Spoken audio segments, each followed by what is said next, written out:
Huzzah! We out here. I'm gonna start some music. Perhaps this one?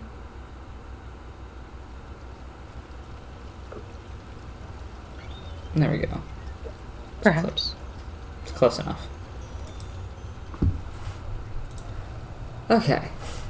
Calm yourself, Iago.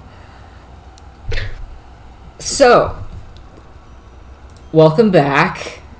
How's it going? I fear we probably need a recap. I can't remember if anything happened last session. That joke never gets old. So, last time... I'm changing the music. I'm so sorry. I clicked on the wrong tavern one. There we go. Not enough noodle cranking. Yeah, exactly. You gotta get the noodles cranked out, man. So, last session, we picked up with the party after they had just kind of gotten into the city, into the capital of Zurhem, and were kind of getting their bearings and getting ready to make their way towards the castle. Because, you know, the sky was ripping open, the Shadowfell was bleeding into the material plane, there was a guy with a violin on top of a tower that was trying to kill people. That was Mondays. not preferred. So, my camera won't focus. Whatever. The party made their way to the castle. Managed to sneak in fairly easily because everybody was freaking out, screaming, and running for their lives. And made it up the couple of floors, past some guards who Dodie flashbanged, and the young prince distracted with a firecracker down a stairwell, before making their way over to where the Shadowfell and the material plane were kind of... bleh. You know? That's a technical term. It is.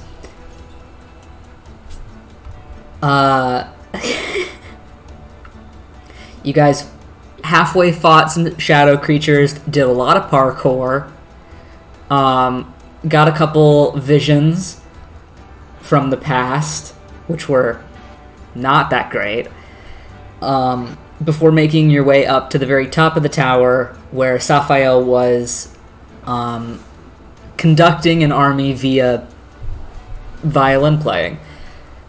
You had a little bit of a talk with him, trying to connect, trying to get him to see reason through his insanity, before his dad showed up and started messing everything up. That then turned into a very long combat between the party, Saphael, the king, and the queen, who had also shown up, having completely lost her marbles. She sucks. She's the worst. Oh my god. The fight managed to end with Dodie turning over the king with one hit point over to Saphael, who killed his father, and then started to become a person again, I would say, via the instrument given by the god of word to the material plane from Dodie. Only for the queen to turn around and try to throw both Dodie and Saphael off the edge of the tower, and stabbing Saphael through the chest. Dodie managed to float them with their wings down to earth before the tower began to crumble and everybody fell. And in the last couple moments, Queen Miel screamed into the sky and called upon some friends, and the magnates of Zumerion from the Imolith showed up, including head magnate Salandra Keldov. They began to start cleaning up everything, and the party fled with the barely conscious body of Saphael. They went back to Crank Noodle's Tavern, the Tin Cask Inn, who did not seem surprised to see them whatsoever, and instead just kind of threw some plain noodles on the counter and went back to his business. And we ended the session with the party settling down in the room upstairs in the tavern, with Arithar pacing as much as he could in the very small space, Dodi and Saphael taking a rest in the corner, with Saphael kind of barely conscious, and Gore sitting down only for a red wax-sealed envelope to appear at his feet. So I believe that is where we pick up, yes? Well, yeah, sure. I grabbed this. So, the sun has since set by this point. The air in the room, even through the closed window, which you can see partially the purples and oranges from the setting sun in the distance, is growing a little bit colder. After tonight, it will officially be the turn of the next month, and we are getting from kind of into the depths of fall and towards winter by this point. So it's getting a little bit chilly, but Jen has gone around and lit all the sconces and candles in this room, giving a little bit of light, though the space is quite small, so there's only so much you can do. And she is now digging through her bag of candy that she pulled out from somewhere and is sorting out the pieces in the order that she wants to eat them. She is running on adrenaline right now, and so she is about to supplement that with more sugar, apparently.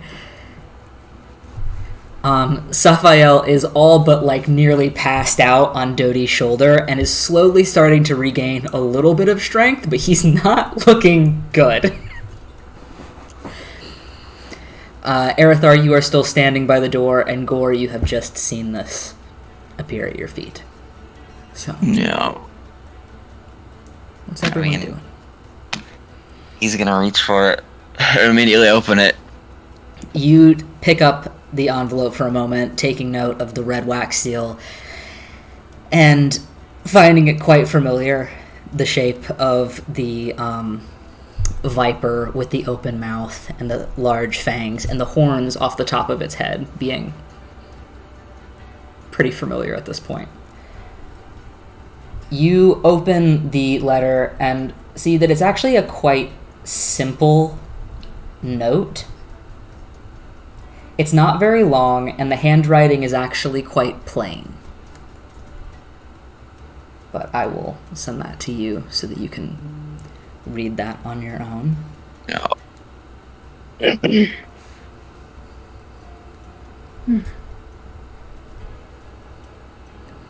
But I'd say with how small the space is, Dodi and Arithar, you definitely have looked over by this point and see that suddenly Gore has a letter in his hand and is reading it. I will say, Gore, my camera again. You look at it for a moment and it appears to be in common, and you're like, ah, shit, before the letters start to shift and rearrange themselves and become draconic. Okay. If I can get my camera to focus at all. We're just stuck like this. Arithar isn't really paying that any attention.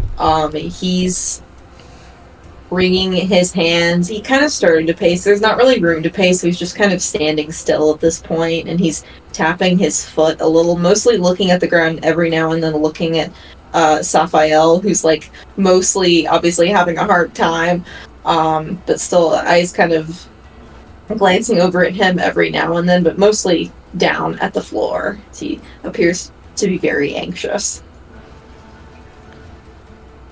Her attention is on Saphael, obviously. Just trying to kind of take a mental note of, how conscious he seems, how, grounded he is, how wounded he still is after healing, that kind of thing. And also, like, out of the corner of her eye, just watching Jen consume what I assume is a metric fuck ton of candy. It's a lot of candy.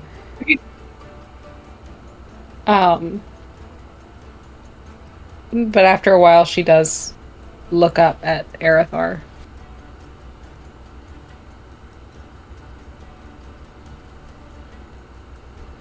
You seemed a little tense when those people showed up.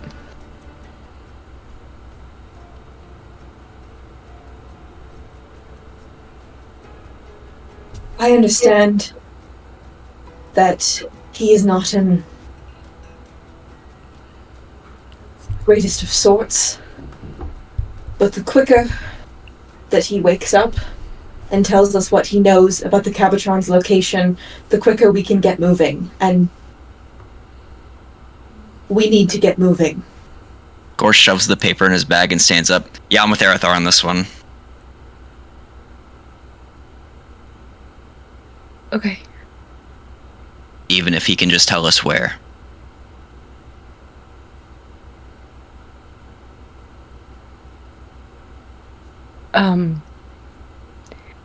Arathar, can you find some water, maybe a towel or something? Yes. Yes.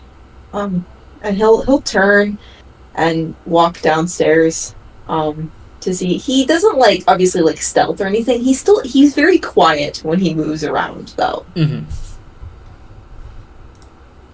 But he goes downstairs to either find crank noodles or find a towel and some water, whichever comes first. You can hear the clang, clang, dang, dang, in the kitchen as something definitely falls over before you hear that kind of grumbling, muttering thing that he does before you hear the wet slopping of definitely what are him picking noodles up off the floor. There's a little bit of a curtain in between here and the back kitchen, and since there's nothing out here in the kind of general area, you kind of slowly start to peel the curtain back a little bit, and you see Crank Noodles down on all fours, scooping noodles back into the biggest pot that you've ever seen. Just Mr. Noodles, I require a wet rag and some water at your convenience being as soon as possible, preferably nearly immediately.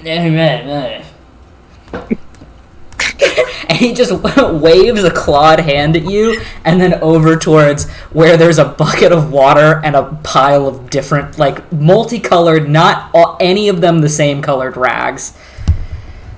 As he just continues to scoop. I left my laptop charger. He'll get up and kind of shaking his head go over. Is there a place to get some water and a cup as well? There's just one bucket of water and a bunch of rags, but you can see quite a few glass bottles of some sort of drink on the shelf, though they're not labeled, and you're not entirely sure what they are. He'll just get the rag of water. That'll just have to do for now. Better safe than sorry. I'm so sorry. Hold on 1 second. Oh my god. I forgot to charge my computer. It happens.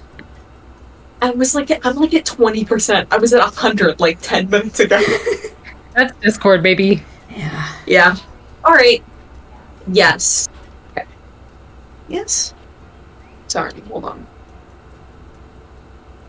My computer. Yes. So he'll take a wet, damp rag and bring it back up to the room. You walk back inside.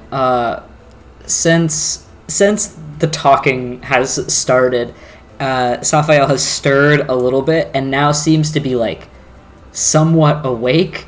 But you know when a person is really sick and they're there, but they're kind of it's kind of the vibe he's giving off right now. He walks in and just hands Dodie the Rag. This is the best I can do. Thanks. Is there another place I can take him, or can you guys give me a minute with him? I just want to get him properly conscious. Quickly. Yes. But yes. And he'll turn Yeah. and leave. Gore will step out as well. Jen also walks out of the room. As she starts to stand up, you hear her go, "Blech," and set a piece of saltwater taffy on the ground next to Dodie, and then she just walks out. She takes it and she pockets it. Aw. As Jen steps outside the door into kind of like the hallway, the kind of upstairs landing that functions as a hallway now, with Gore and Arathar, she turns around to the two of you. I'm gonna go sit at a table, so I'm assuming you two are just gonna like stand there, probably. Anyway, and she just walks down the stairs. You hear another thing from beneath the floor fall over, and then the sound like noise of Crank Noodles probably knocking the same pot over again. But the two of you now Gore stand. actually. Oh yeah. All right. Gore follows Jen. Okay. Jen walks down the stairs, stops at the bottom of the stairs when the pot falls over, and through the little gap in the curtains, you can see where Crank Noodles was standing behind like what looks to be like a butcher block counter, and he just whips around and looks further into the kitchen and goes, and then runs out of sight. Jen kind of like furrows her brow a little bit and goes, okay, and then walks over to a booth and sits down and starts pouring her bag of candy out onto the table. Gore will take a seat next to her. You wouldn't happen to have quick travel to, say, Hiver? Mm-hmm. To Hiver, would you? I know people in Hiver. I don't know if we have travel open right now, but like I could check. Can you do that for me? Yeah, we probably have to go across town for me to check, because like none of the people are on this side of town, because like gotta go over to like, you know, the parts where my family has more jurisdiction.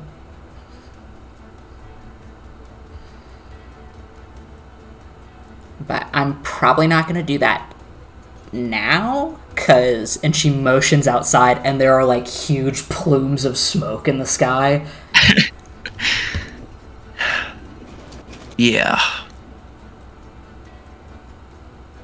Preferably sooner than later, though. Yeah, I'm assuming that we're gonna like do shit in the morning. I don't know what's really happening right now, but I'm down to clown, so. Yeah, that stuff's kind of freaking me out. I just want to leave. One moment.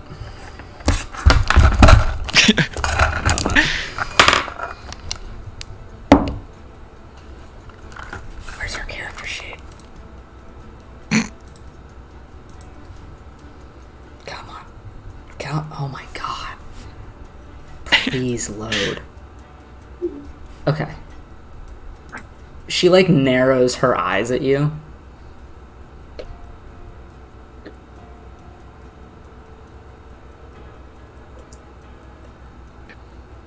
Uh-huh. What, do you like know them? Those guys out there? I don't know. I know a lot of people. Do you know a lot of people? I mean, I know people. Not those guys, though.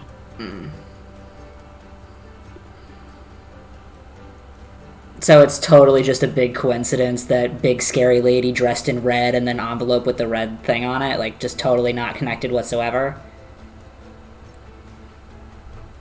No. No, wait. No, that didn't come from whoever that was. Okay. Interesting. Do you want a piece Trust of me. candy? Yes. And she starts pushing pieces of candy towards you. But she's like very particular in which ones she pushes towards you because she's very clearly hoarding other ones. I'll take whatever ones you don't like. Not like I'm gonna taste them anyways. You're weird for that.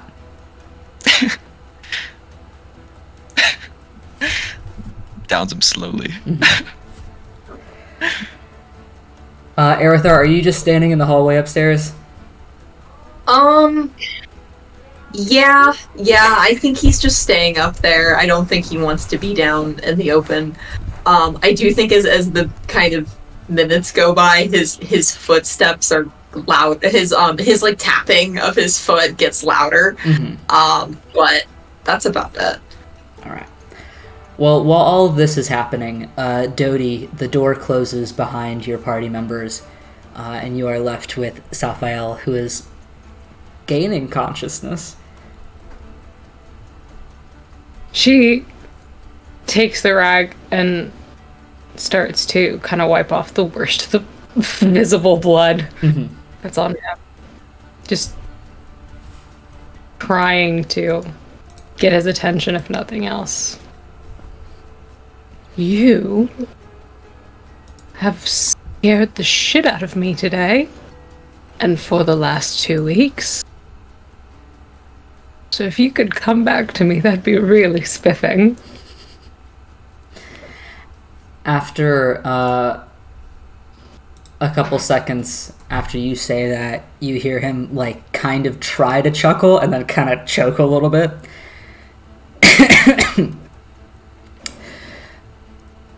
I feel like being scary is kind of a thing I've been good at. Yeah. Yeah, I would say that too. Oh boy. Are you feeling a little clearer? My ears aren't ringing.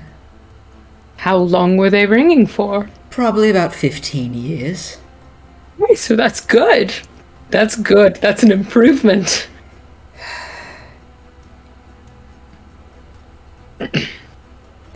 Is it warm in here, or have I been cold for 15 years?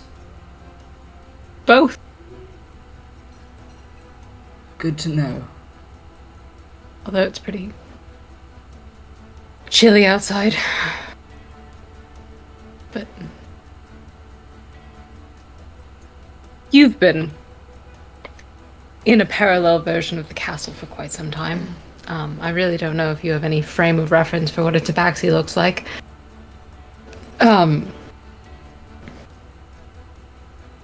But, you know, there's one that owns this tavern that we're in a tavern. I'm not sure how much you collected, but he's got a weird thing for noodles. If he offers you any, don't take them. Oh, I think I've seen him before. I could see through most of the mirrors in the capital. Oh, right. Yes. Yes. Good. That's good. That's good.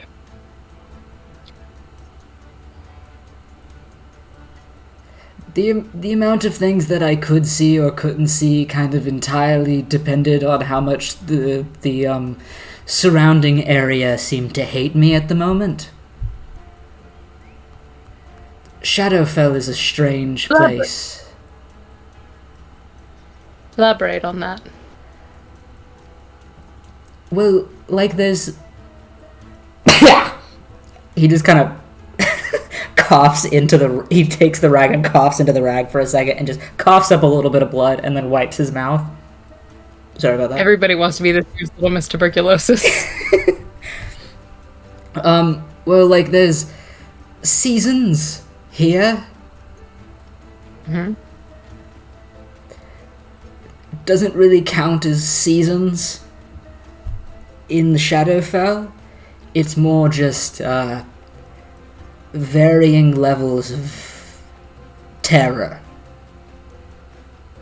Ah, So, instead of it getting warmer during certain seasons, it would instead, there would be like a poisonous fog, or raining blood, or everything turned backwards for a bit at one point. I don't know what that was about. So the ability to navigate the Shadowfell version of Zerhem was a little bit difficult at times. sure. I got the hang of it after a while, and kind of madness convincing the Shadowfell creatures to follow my orders kind of became a little bit easier. That's... Yeah.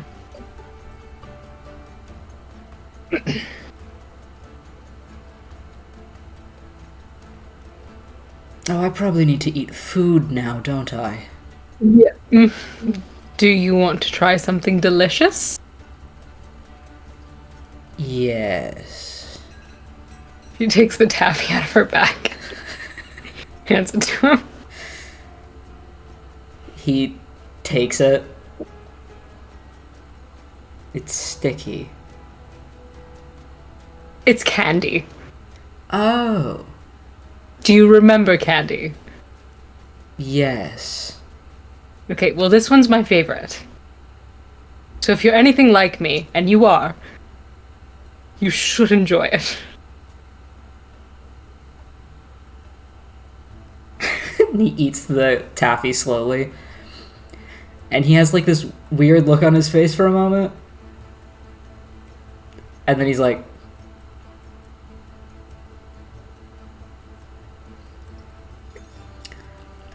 I don't have a lot of frame of reference, but I enjoyed that more than the things in the Shadowfell. I don't want to know what you were eating in the Shadowfell. I didn't have to eat very often. Only kind of when I suddenly became ravenous. I don't know how to explain a lot of things. You don't have to. It's okay.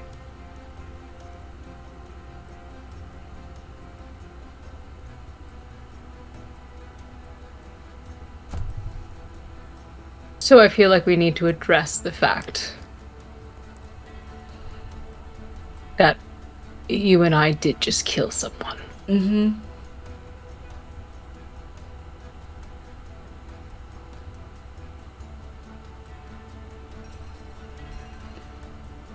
I don't know about you. I have no regrets.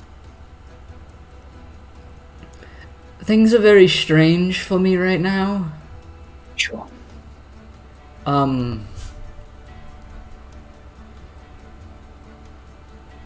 There's a certain lack of internal monologue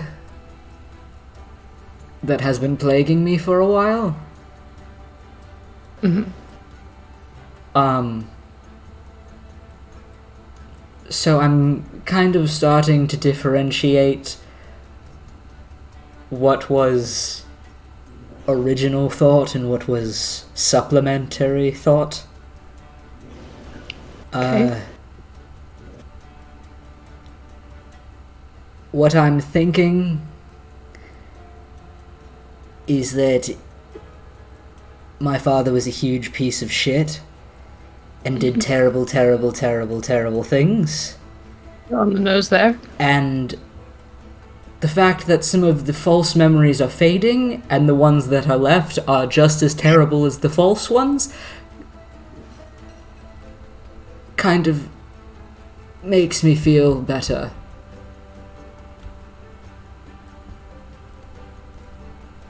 Yeah.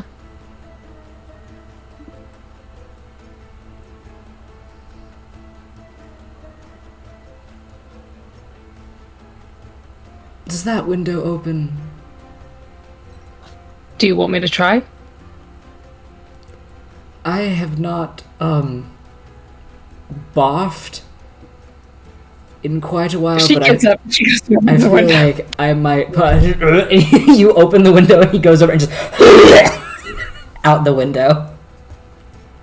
Okay, alright. I'm not doing so great. I'm not good with sick, so you just... Hold on.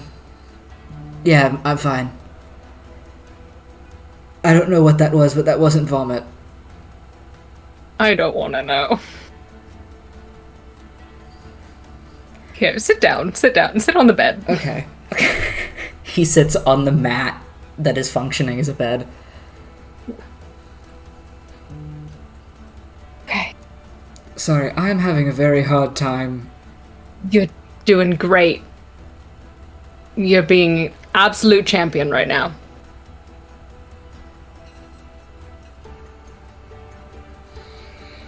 Oh boy. There are a lot of things that you and I need to catch up on.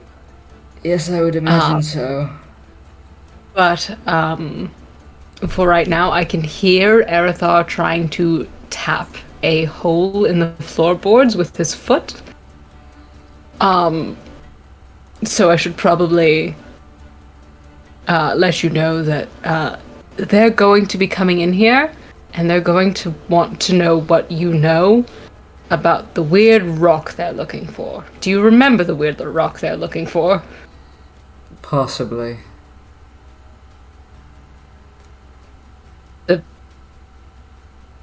No, you didn't kidnap the centaur. Oh, the weird little man. Yeah, the weird little man. Oh, I saw him on many occasions. Yes, he had a rock that apparently washed up during a magical divine storm, except maybe apparently not. We don't really know. We were hoping you would have some answers, or at least have a vague idea of where it is. Or who might have it. I might. Okay. Take a second, you're still. I feel kind of bad I wasted that piece of candy. Don't worry about it. Don't you be fretting. Okay, you're doing your best.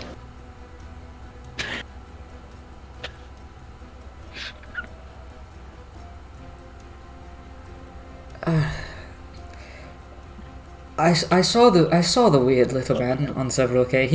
He got very close to a couple very dire situations. Yes. I think That is true. I think I remember. It's hard to pull the things apart and put them back together. I feel like perhaps questions are better than me attempting to think. Okay, that's good to know. I just figured I'd get your brain rolling so you could get through this part before the angry lizard man comes back in. Yeah, thank you. He seems to be having a very hard time. Yeah, Everyone seems to be having a very hard time. not a good day. Every time I try to think, I hear screaming, so it's fading. But I think perhaps questions may be better. Okay, we can work with questions. Can I have that rag back? Yeah. And he just kind of presses it on his eyes for a little bit. I'm gonna go let them in, unless you have any objections. Okay. I'm just gonna sit here. Okay, you breathe. Right. She opens the door. Erithar fully, darts out. Hearing the door open, Gore will make his way. Jen starts scooping the candy back in her bag. Unwrapping Thanks, a Jen. couple more pieces and putting them in her mouth before she shuffles up the stairs behind everybody. I'm assuming everybody steps into the room immediately. Yes. She sits Raphael- back down next to him on the mat. Saphael, after a moment, takes the rag off of his eyes and just kind of wipes down his face for a moment. He still looks like he's very dizzy, but he's awake and conscious and talking now.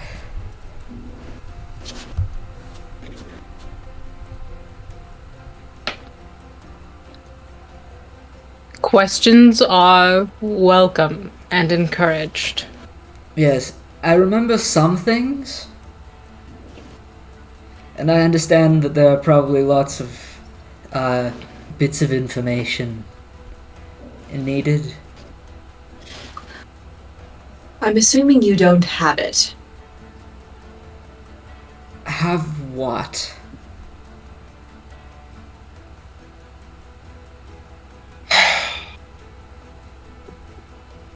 This is the flat one, right? Is the flat, like, pebble, like, rock? This was, from how it had been described to Gore and how Gore had described it, it was a round, gem-like stone thing. And from what you heard from, whatever his name was.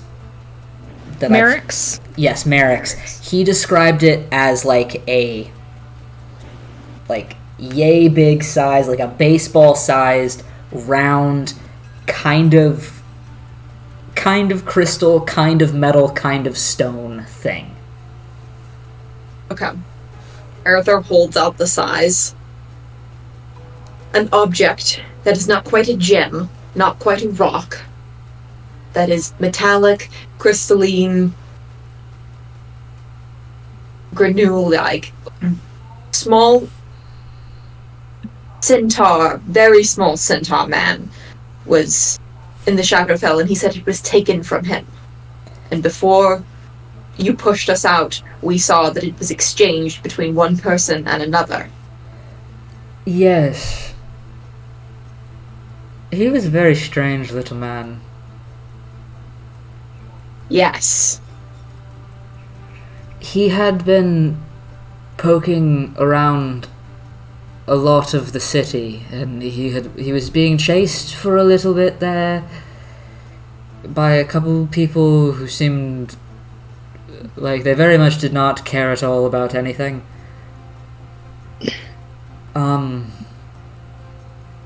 Yes, because he got stuck in the Veil. There's like an in-between space between here and the Shadowfell. It's not quite like you've shifted across the plains, but it's kind of like you're kind of stuck on the material plane, but also not fully. It's very strange thing. It doesn't happen very often, and the fact that he managed to get there was very concerning. But he fell too close to the Shadowfell, and he was stuck there.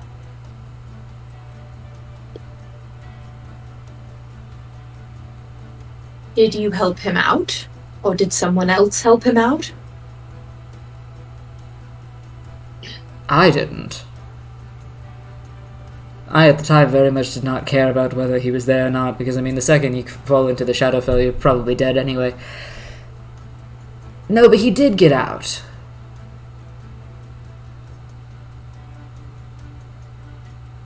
We know that. That's why I'm asking if maybe you could probably recollect anyone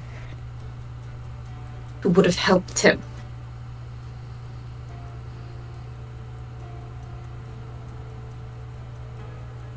There were a couple people that were trying to get him, but they couldn't get him because of the Veil. But he managed to go to a different part of town. No, yes, because there was that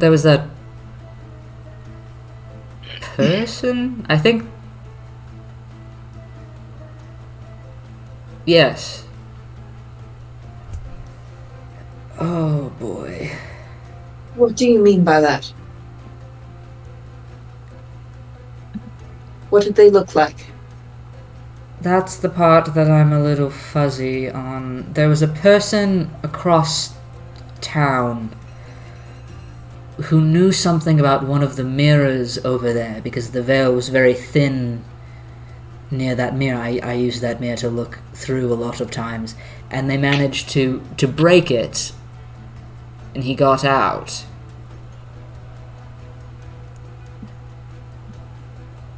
They left town, both of them. But I think they switched hands with the whatever it is that you're looking for. I didn't really get a good look at it. I tried to. When they broke the mirror, not so great for me. But they went.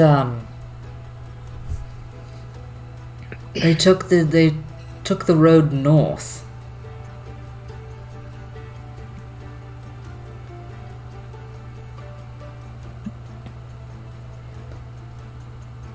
It was definitely a person.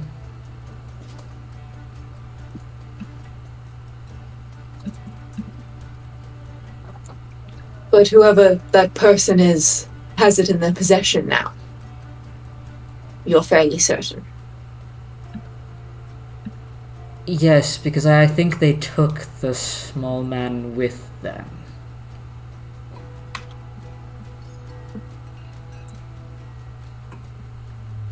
Do you remember any of their features?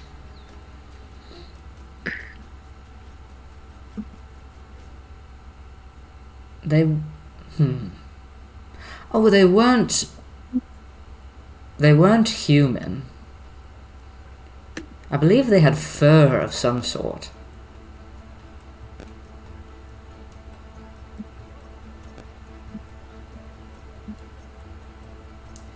Past that, I'm afraid I don't really remember much. But they did have fur.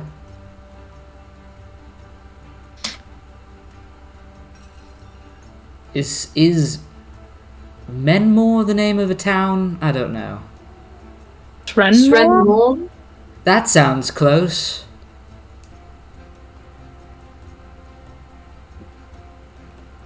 I don't really know many of the towns. Well, you were 6 since the last time we've had a geography lesson, so I'm surprised that you knew that much. There were a couple times that Broadkith kind of went into the room and would kind of teach to the room in front of the mirror, and I think it was mostly like a grieving thing. Sure. But they didn't last very long before some people had some problems with that. Fuckface?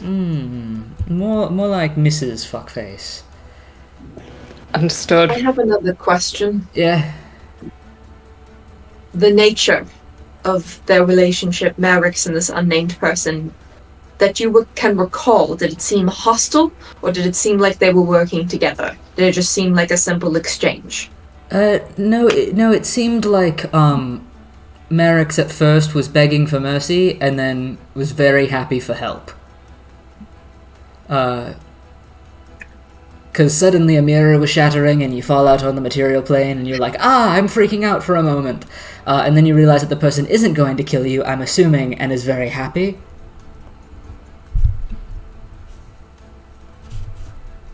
It didn't seem like they knew each other, it more seemed like sudden camaraderie.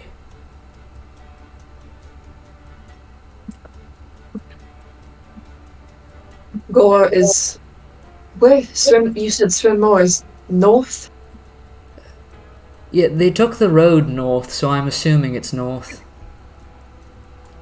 It's pretty much due north from here. Is that the direction that you need to travel, Mr. Gore, or is that out of your way? It's not. You need to go somewhere? Well, yeah,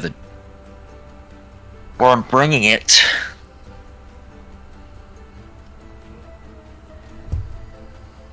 Once he obtains the Cabochon, he has to deliver it to someone. That was our initial arrangement, is that I was going to accompany him to wherever it was. Right. Yes, and I was supposed to arrive yesterday.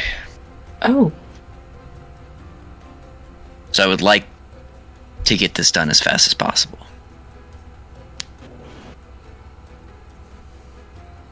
Okay. Miss Jen, Yeah. Is it possible that you have a quick way to Swinmore, or you have access to somehow we could at least reach out to Merrick's in some sort of way? You have avenues to achieve things. Well, I mean, Strenmore is kind of a fucking mess right now, so quick travel there, not really likely. But I definitely know people up there. I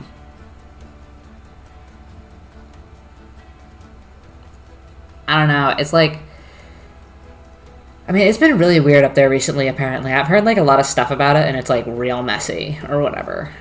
But, like, you know, I guess that makes sense with Strenmore. I mean, like, it is, like, the way that it is, so. I'm not from this continent. What do you mean by messy? Well, I mean, I feel like when you have an entire city that's kind of, like, nearly the size of the capital, and it's just one giant big marketplace, people are going to get real pissed about things. That makes sense. You know? And, like, there's a lot of, like, business that goes on up there that kind of gets, like, kind of messy, like, territorial-wise, you know? Which is kind of why we don't really have travel up there right now. But, like, I know my way around the city, and, like, I know up there, and I know people up there, but, like...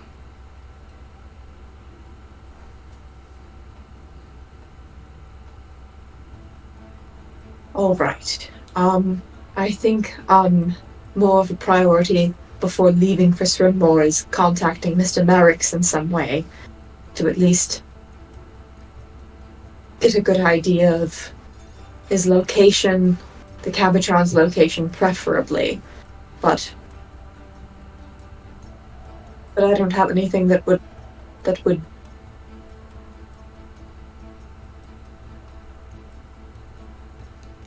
I don't really have any, like, spells or anything that would do that.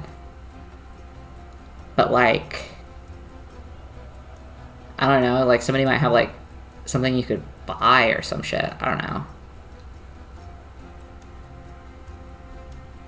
Can I make an insight check to see if there's something in the immediate vicinity that might be helpful? Like, in around this neighborhood that might be of some use?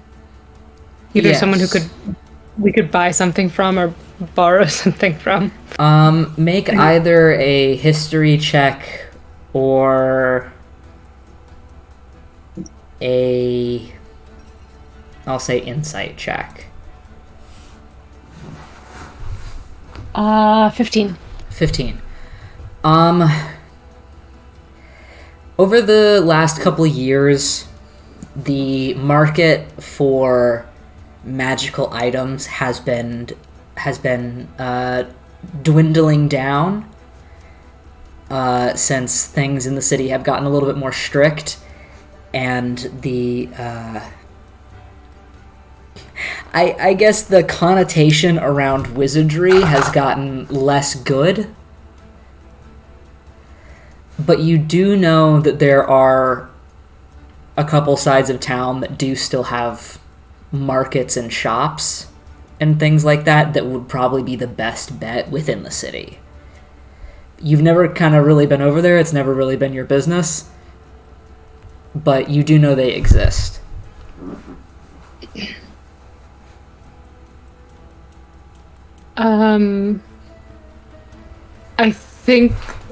I think that there's obviously this, like, messaging spell that people can use. I think that there might be some magical items of that sort available for sale in town. I'm really hoping here. Obviously it's evening and the city was under siege recently, so I don't think anything's open right now. But we can rest here for the night, see what we can find in the morning, and then hit the road. Early in the morning. Yes. Yes.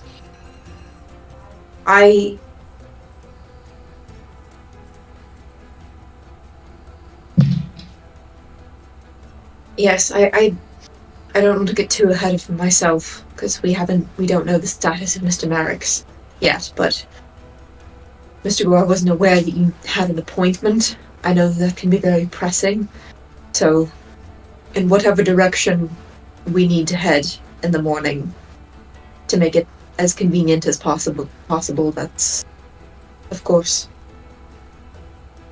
up to you, I would say.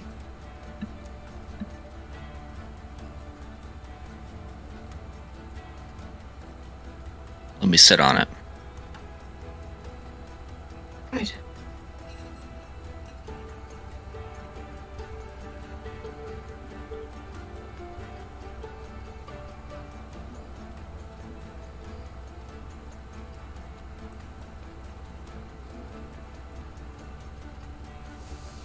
I'm going to go ask Mr. Noodles if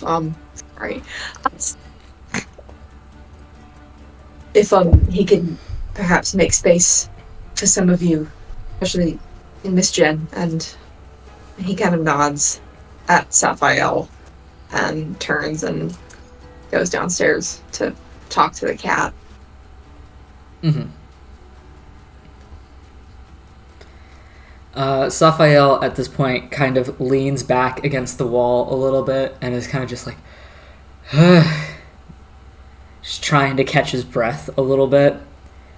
Arithar, you walk downstairs and can see Crank Noodles is no longer in the kitchen and is now standing behind the bar and is like putting glasses away behind the bar, and then reaches down to grab some more glasses to put up, and then picks up one, and kind of without looking at it, there's just one cup that's full of noodles, and he just doesn't even really notice it and kind of keeps putting them away.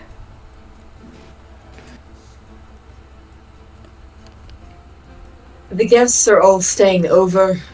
I didn't know if there was anything that could be done to make them more comfortable, or if they just needed to pick a booth. I'm trying to be nice. Curtains? Probably not. That's probably not smart. They sleep in the booths? I'll just tell them that.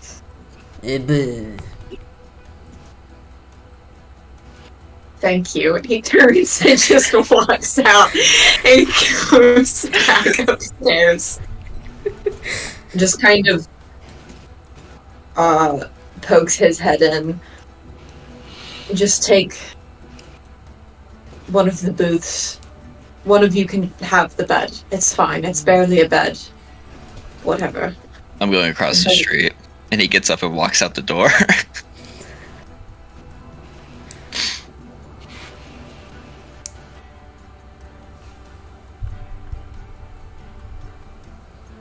Okay. Eric's gonna follow him, actually. Jen kind of turns around and watches them leave and then looks back at Dodie. You can go. I mean, I was fine sleeping in a booth. I mean, a booth is kind of like a bed to me, so. You should feel free to do whatever you want. Thank you for your help today. I'm going to keep Public Enemy number 1 upstairs with me. I feel like that makes sense. I'm probably going to go talk to that Tabaxi for a little bit. He seems kind of weird. If you find out anything interesting, I'm dying to know. Okay. I'm also hungry, so I'm probably going to see if he has any noodles with, sauce on it. Don't hold your breath. Yeah, probably not, but, anyway. And she walks out and walks downstairs.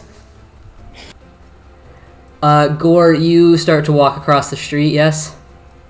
Yes. You To the walk, tavern. You walk down the stairs and into the main room of the Tin Cask Tavern, and you can see, as suddenly a large bundle of curtains just goes flying past your face and lands on a table next to you. You turn around and see that Crank Noodles has just kind of tossed a bundle of curtains onto the table, and then just walks back into the kitchen. You exit the tavern. Yeah. And walk out into the street where normally it would be very busy and full of nightlife, where you can kind of barely cross the street without running into a group of people. Now it is mostly empty. There are a couple what look to be very drunk men across the street, kind of like hanging out in the window of the opposite tavern, but not a lot of people out here tonight. You walk across the street and notice that Erithar is following close behind you. Do you enter the tavern before letting him catch up, or do you just kind of ignore him? I mean, I think he would kind of slow down. Not like huff and pace, like he usually does. Just like let him catch up. As he Like, does, I recall you being the one that said that it wasn't smart to split up. And Yeah, even though well- it's just I want a good night's rest before I deal with what I'm about to deal with.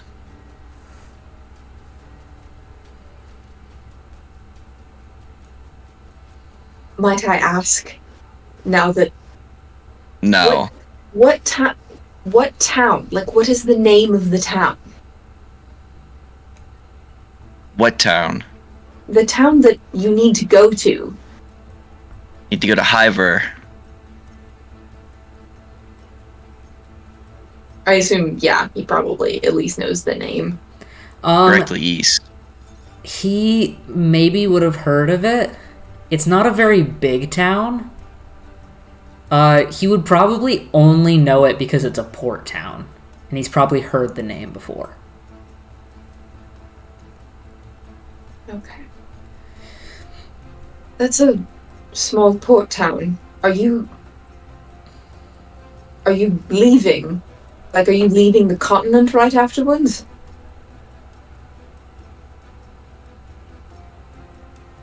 Don't really know.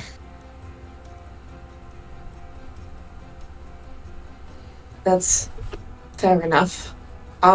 If you're going to sleep, I'm probably just going to stay downstairs. I just didn't think it would be smart for only one of us to be, in one place.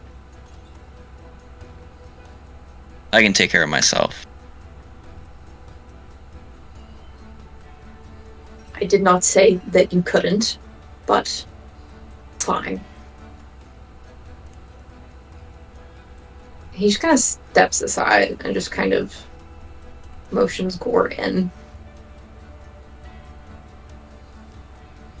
Or we'll go inside and find a table. You step inside the tavern, much nicer, much larger. There are a couple people, again, kind of scattered about, that seem to be the people that, whether the world's ending or not, are hell-bent on getting drunk. But between that, you can see that there is one kind of barmaid working at the back who looks quite frazzled and is putting some of the cups back, like glasses back on the wall, and picking up pints and stuff like that, and sweeping up some broken glass from where the building shook and things fell over. And she's just kind of going about her business before she notices that two of you walk in. And she turns around and she goes, just a second. Then she goes back to sweeping up some glass. You find a table kind of out of the way of all of the drunkards, kind of off in a corner where you can see everything within the tavern and sit down.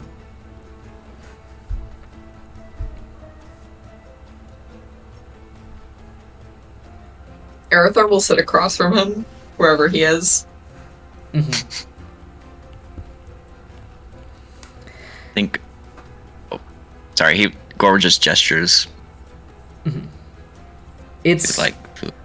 pretty quiet in here, surprisingly. Last time you were here, it was very busy. There was a bard dancing on tables type busy. But now, after a moment, the very frazzled-looking, kind of like younger human woman walks over. Her kind of messy, kind of mousy brown hair is pulled back into what was supposed to be a bun, but has since fallen out of place a little bit, and is more so becoming a ponytail. And she walks over, kind of rubs her face a little bit. We have very limited things right now. You have ale? Yes. I'll take one of those. Alright. Skinny? And points over to Arathar.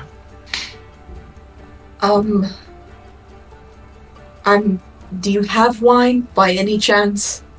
I think one of the casks isn't broken. I'll just take that. That's Alright. adequate. Food? We have Yeah, what do you got? potatoes. I'll take whatever you've got. Alright. And she walks off.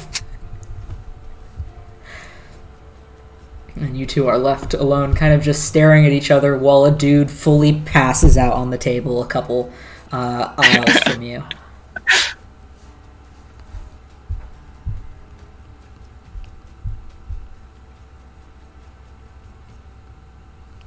Can I, as this whatever is about to unfold is going to unfold, can I, because he's like very frequently looking out the window, like trying to like hold up a thing looking out the window. Is the red still in the sky? Has anything like, just to keep an eye out for anything changing?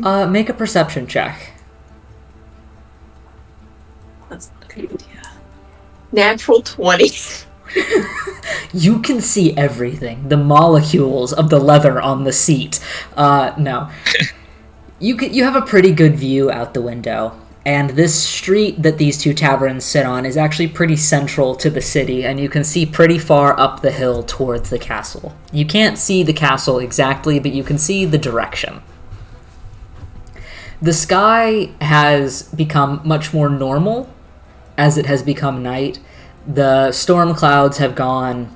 The strange colored lightning has all but disappeared. There are a couple things that still stand out to you, like, you know, the bits of smoke that are starting to dissipate. But every once in a while, especially with a nat 20, you can see up the hill momentary, I guess, bouts of light, sometimes varying in color, before, even in the distance, you can see, just barely, the shifting of large pieces of stone, as if whatever reconstruction that is happening to the castle and the surrounding area way up the hill is still ongoing. You heard before, scuttling off, a couple voices yell out to start cleaning up everything before the queen was kind of ushered away, and it seems that is that kind of reconstruction, that cleaning up of all the rubble and the debris and the bodies of Shadowfell creatures kind of probably is still happening up there. You can definitely see the little edges of magic in the sky, but nothing that seems to be coursing throughout the city streets. It seems to mostly be located up on the hill where the castle is. Okay. So fucking nat 20, he's probably barely looking at the table. Like every now and then, you know, his eyes darting back, but very intently, almost like leaning, probably looking back and out the window. You probably hear him tapping his foot again. His like upper posture is a bit more relaxed. Even though his arms are on the table, but he's still, keeping an eye out for a while. Mm-hmm. After a moment, the woman comes back and sets down a pint of ale and then just a glass, not like a wine glass, just like a water glass of wine on the table, and just kind of motions like, it's the best I can do, and walks off.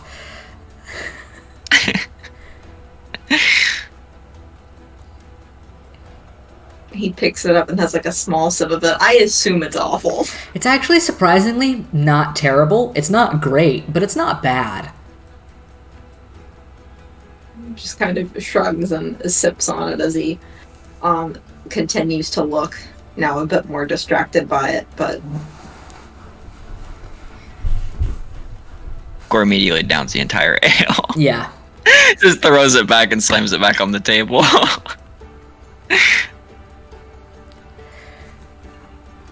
Ale is ale. You didn't really taste much of it anyway. Yeah. Down the hatch.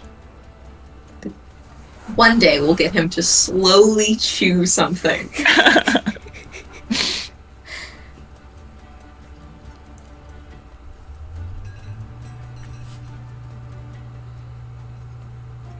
The two of you continue to sit there and stare at various things around the room. At some point, that man, like 3 tables over, that had passed out on the table, like...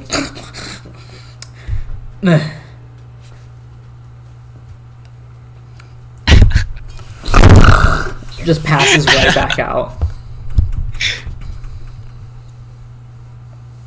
But you two continue to sit.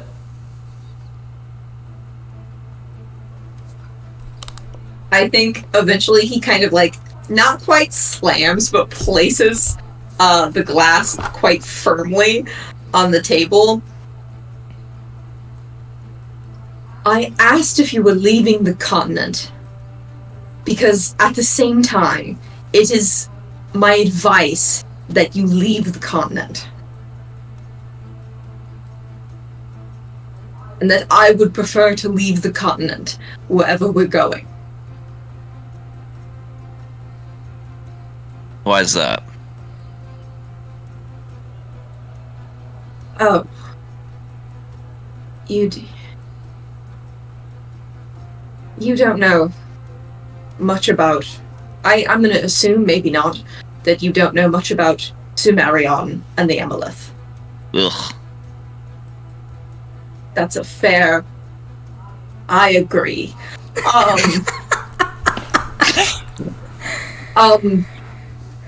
Those 3 people with the 3 magnates in front of the entire crowd that apparated there. He's keeping his voice fairly low because there's not a lot of people, but he's, those are the 3 leading powers of the Emelith. Those are 3 of the strongest sorcerers on the planet. And some of the 3 most, if not the 3 most, just powerful people on the planet, period. So, the fact that Queen Yasmin has seen our faces, she can tell them what our faces are, and they'll know what they will all know what we look like. So, most anywhere on the continent isn't going to be safe for us, especially me and you. She can dye her hair. Me and you, a little bit more difficult.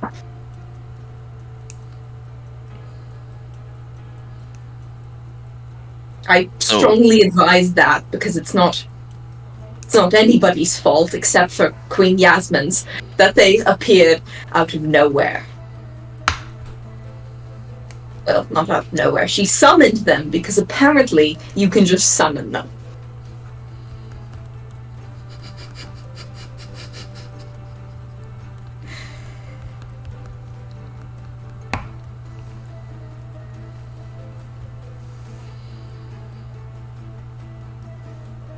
If I could get us off the continent, would you still go after the Cavatron? Yes, it's vital. I don't need it in my possession. I just need to know that it's going to be somewhere safe. And I need to see where it is. I don't want it. I don't want it. I just want to see where it goes. But you said yourself the continent's not safe. For us. My knowledge of Diamount is limited compared to my knowledge of Sumerion. There might be places where, even though the magnates are here currently, it might be safe. I don't know. I'm gonna veer towards maybe not. But this continent keeps surprising me. So it is vital that whoever you're handing it off to does know that the last people on this planet that should have it in their possession are far more involved in this continent's political inner workings than it seems. Which, of course.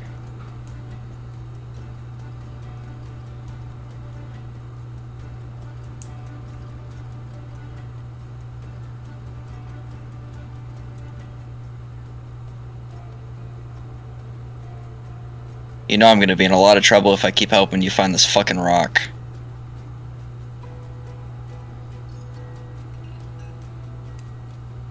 What do you mean? I'm late. Don't you need it? Obviously. As well? No. I need it for the delivery.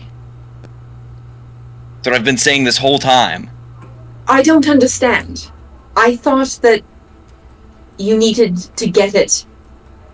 I thought you were late. Can you not show up without it? Don't you need it to show up? Isn't that the whole... Weren't you here to get it? I can, but I don't fail.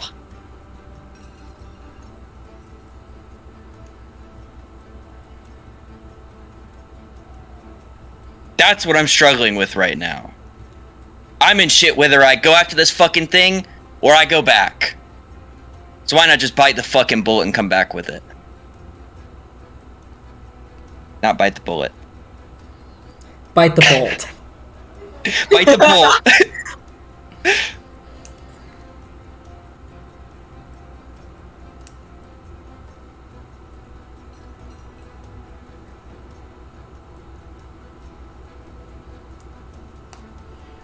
And I can get us off the continent.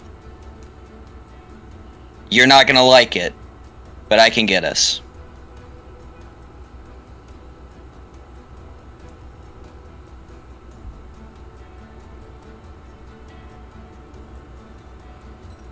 Why won't I don't understand. You don't even like this place. What do you mean? You're not gonna like it. How am I not going to like it? Like, can you give me any other context but just that? You just won't Like, like the is it just- style. Is it the ambiance? Not that Yes. I'm going to be in danger. No. No, inside check. Make an insight check. Oh my I'm gonna- God. That's a 19. I got a 5. Is he fucking? Am I gonna be in danger? I'm going to guess, and Tyler, you can correct me if I'm wrong. It's you're kind of getting the vibe. It's like, I don't think so, but Yeah. maybe. Yeah, exactly that. Goa, I would greatly appreciate just. Can you just answer this? Is it because of my association with you that it's going to be late? Or is there an side factor that may or may not put me in danger.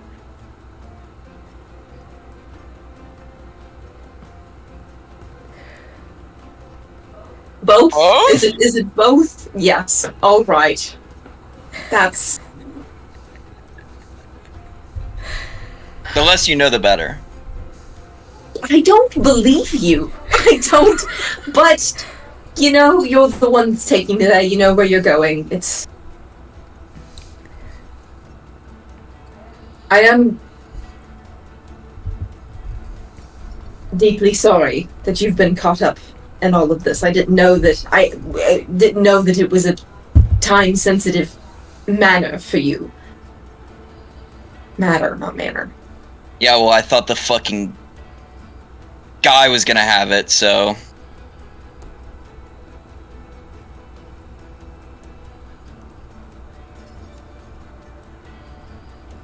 Glad now I've got a fucking king's blood on my hands.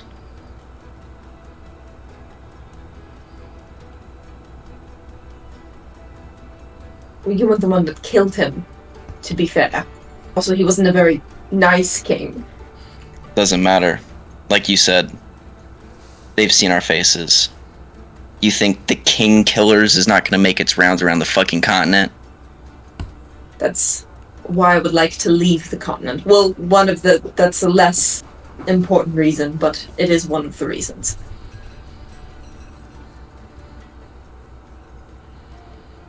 We would not have been And able also, to we didn't even need to do any of this. Because he didn't even have the fucking rock.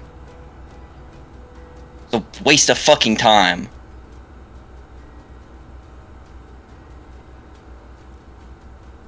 Not necessarily. We saved thousands, millions of lives in the process. And I don't particularly care for this matter, but a lot of people do. We rekindled the relationship between two gods. One of them came out of hiding and now is a connect with their following again. That's important to a lot of people. But we saved a great amount of people. So it wasn't for nothing. It was an inconvenience. A great inconvenience for... But it wasn't nothing.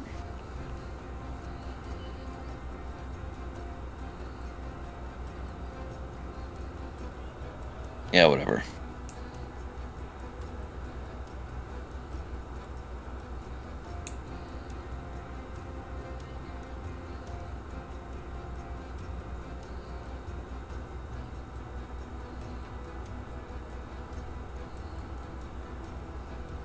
We're going after this fucking rock.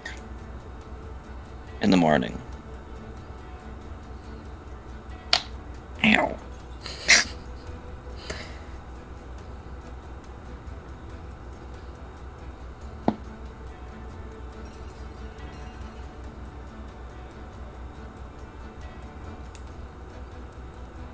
About Can I this, ask you a sorry. question?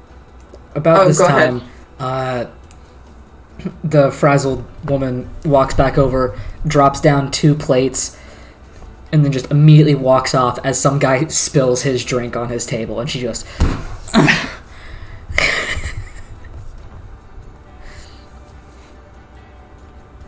What is it? It's like a, Oh, sorry, he was saying that. That's why it sounded bitchy. okay, I was like, damn. By the way, it is like a kind of like cheesy scalloped potato type dish, but there is no meat on it. There's no vegetable. It's just a bowl of potatoes. It's Core's worst nightmare. What is it? It's not... You don't have to answer it. I'm just...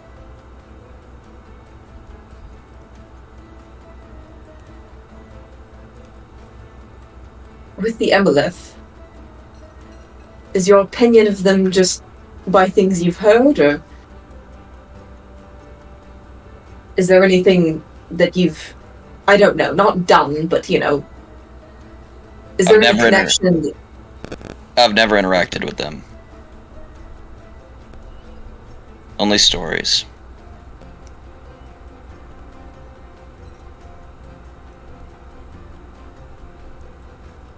All right.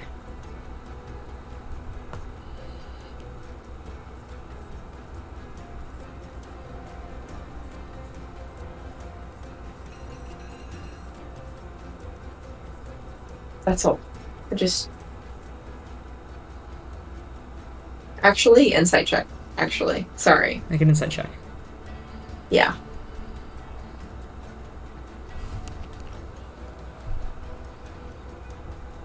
I fucking closed out. God damn it. Sorry.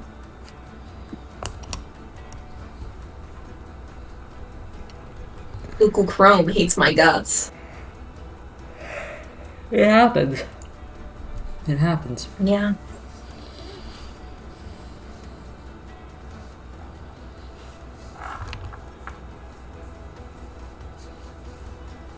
$21.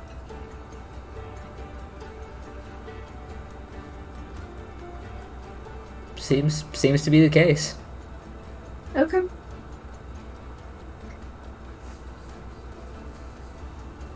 I'll nod and go to, I guess, eat the food. I'll drop it. Yep. You dig into the food. It's nice. It's cheesy potatoes. It's about what you expect it to be. Gore, you kind of just slop it into your mouth. It's fine. Oh yeah. But the two of you are left now with empty bowls as you watch across the bar as the barwoman is now wrestling a pint glass back from a patron who is way too drunk to keep drinking. As she just walks off. Sorry, this is my last point. This is just a concern. Doty and Mr. Saphael, is that going to be a problem that they continue traveling with us? No.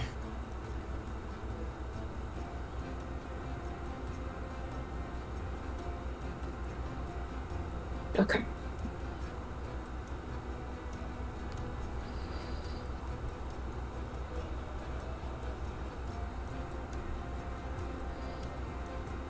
The two of He'll you start. Yeah. The two of Continue, you go ahead. continue to sit there for a moment in silence in this bar that is weirdly dead before eventually, I'm assuming, getting your things together to find a room.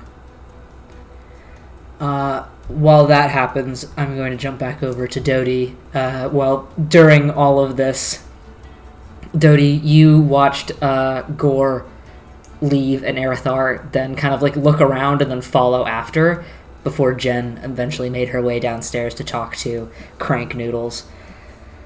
Saphael, by this point, has fully leaned back against the wall on top of the mat and is just kind of like spacing out a little bit, but still seems to be awake.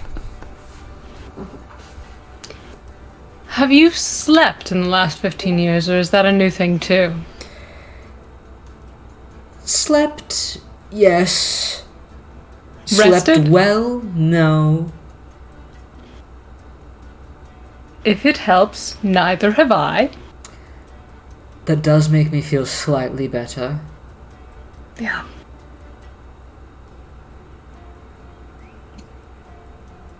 This is very strange. Yeah.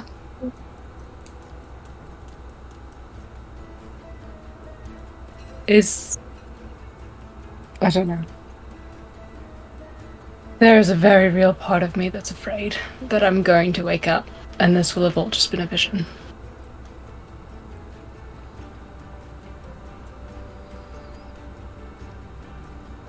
That's understandable. Yeah. I keep I would.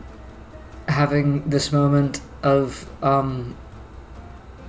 being able to feel things in a way that I haven't in so long, that I keep thinking that perhaps I'm dying. Sure. Yeah, there is a lot of inherent suffering that comes with being alive and walking around and just generally being a person, so I think you're on schedule there.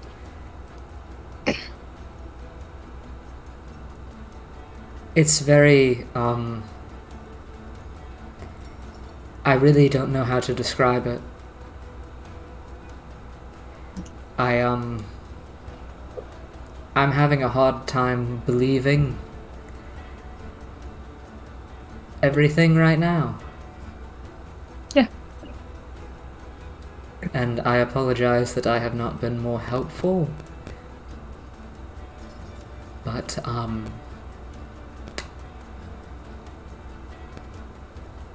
it's like Swiss cheese up here. Switzerland canonically exists.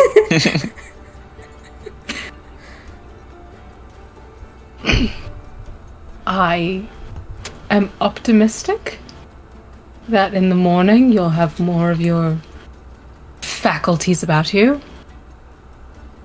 and things will be easier.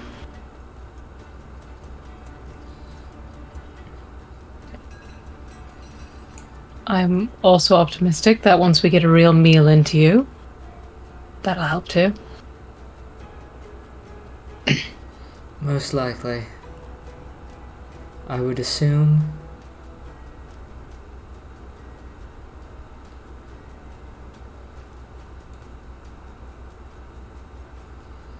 They're very angry people, aren't they? Who? Yes.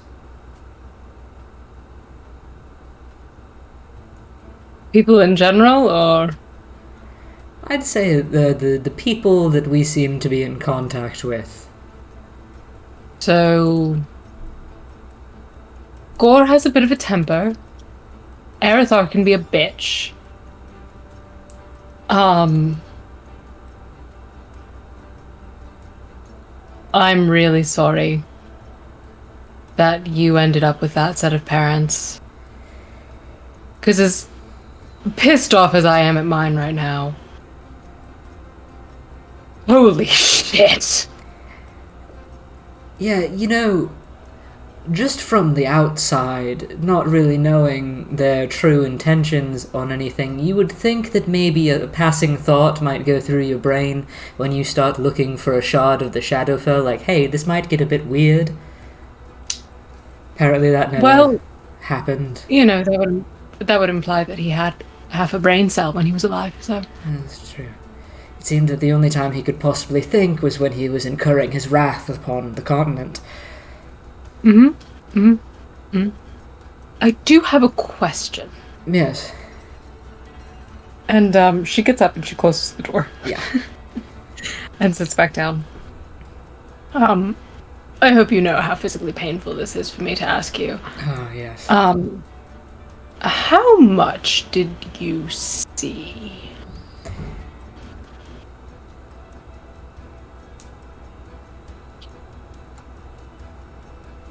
I saw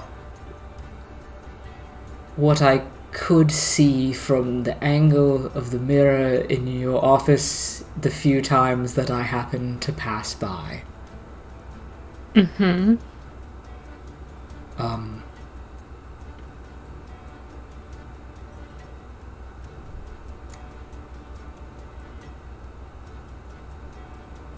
Rage was often a large factor into what I was feeling at any given moment, so the amount of time that I stuck around, not very long.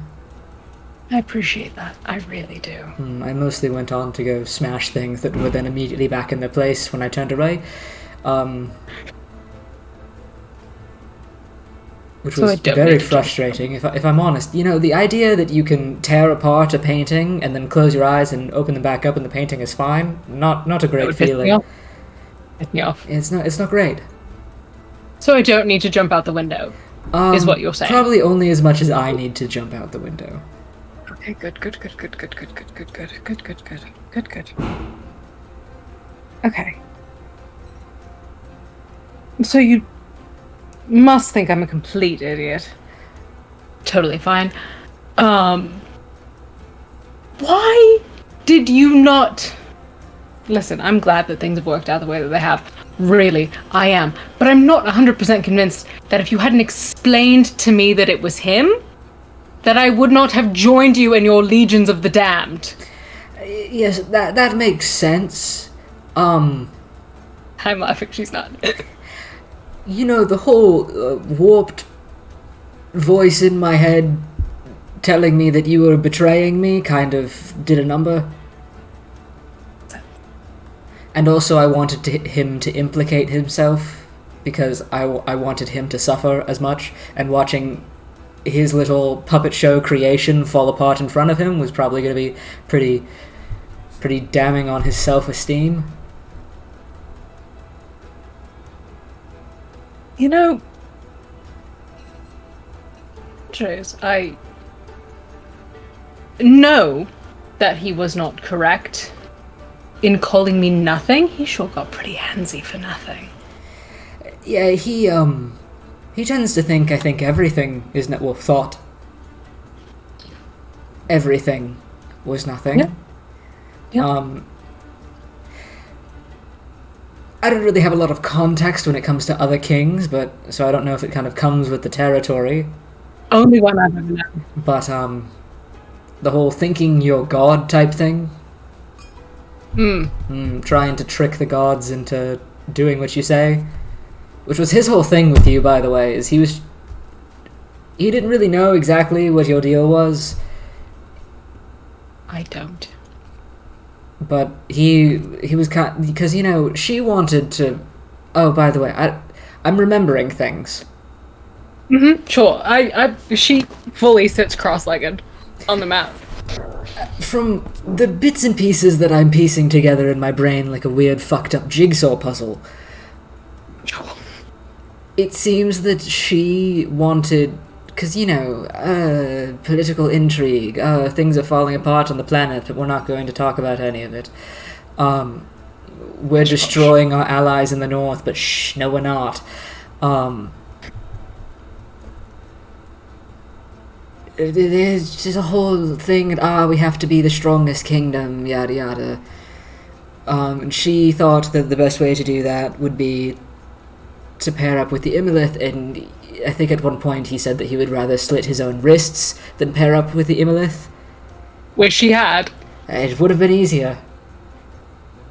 But his idea instead was to do the complete opposite, and to try to trick the gods into his favor. And just get the power that way. Which I feel like you have to be massively fucking stupid for that to work.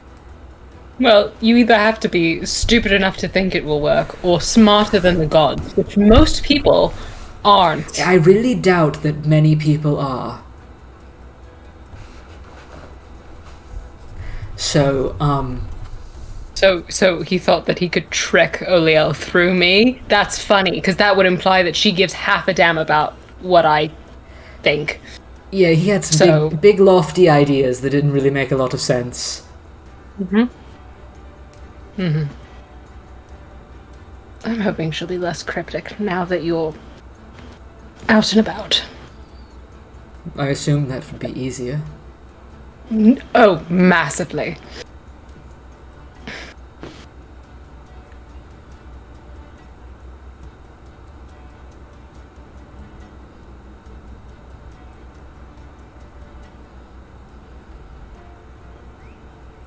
That's all very fucked up.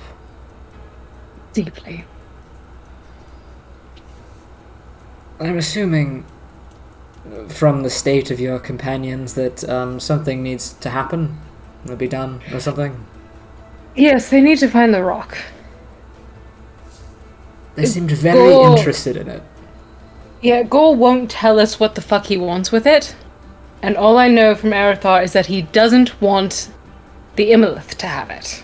That seems like a very specific set of circumstances that are incredibly vague and annoying. He seemed to imply that much death would happen if they got a hold of it. So I'm on that side. So the lizard wants it, but won't say why. Yes. And the elf is scared of it. Yes. Are we trusting the lizard? Listen. I've been trying. And I keep wavering off and on whether or not I trust him. And, he keeps massively pissing me off and then doing something to, gain my trust back. And then he'll lose it again. Earlier this week, when we were trying to get the thing, your magic purple thing, out of the temple under the lake, he completely lost every ounce of trust I had by shoving Aerithar off a cliff. That sounds like murder. We had a hunch that it would be fine, but I didn't appreciate that they tested it when I wasn't around to catch him. But then, he flung himself into the lake 3 times to get the temple door open, so that was very sweet and considerate. I don't know. But see, here's the thing, is he got really, really pissed off at me last time I killed someone. Don't worry about it, we'll circle back to it.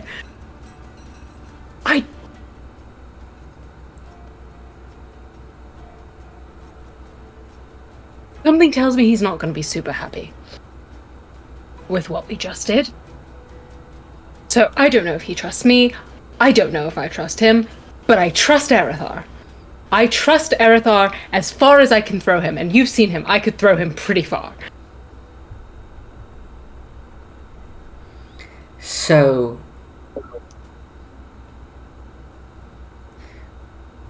we trust the one that's scared of it. And we aren't sure what the one that wants it is doing with it, but we're assuming that it's not nefarious. We're hoping. I'm really, really hoping. Right. Because if it is nefarious, I will look really stupid. Right. But I'm helping them because they helped me. And the little pony man had an object of mass destruction. He wanted me... I don't think he knew what it was. He wanted me to look at it. And then that just never happened. Because when I was supposed to meet with him, or things kept happening, somebody, I don't want to name names, but it does rhyme with Maphael, had other plans.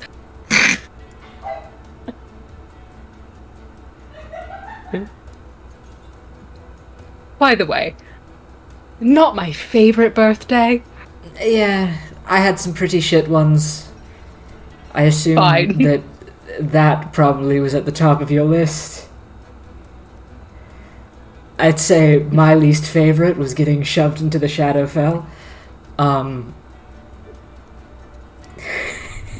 Yeah, it was my least favorite too. Yeah, it makes sense. I feel like that adds up.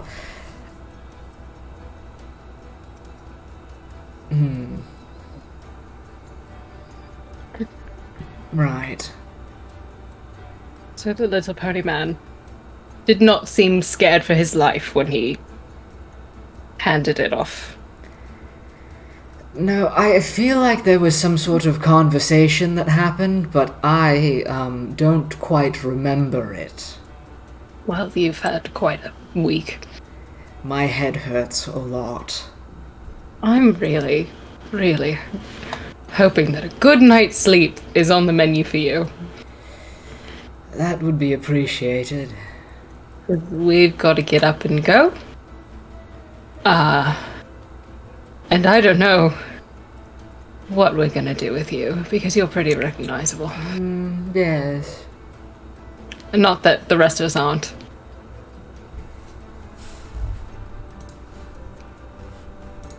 One second, sorry.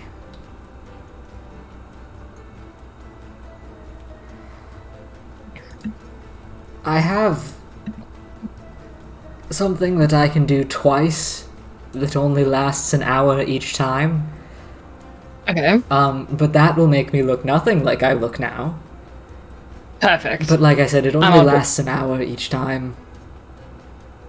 If that gets us through finding this weird sending device and getting out of town, works for me. Yes. And, how worried do we need to be about magic from the beings from the sky? Are you referring to our gods, or are you referring to the Imolith? I'm going to say the Imolith, because I feel like at least the gods, we have a little bit of warning with that. We have a little bit of warning. You and I also have a little bit of favor, which is good. Yeah, I feel like it would add up pretty nicely. They owe us a lot. But, as far as the other ones go, I will have to consult with Erithar because he knows them, at least tangentially. But I think it's bad. He looked like he was ready to shit himself. So my guess would be very. I'll take your word on that.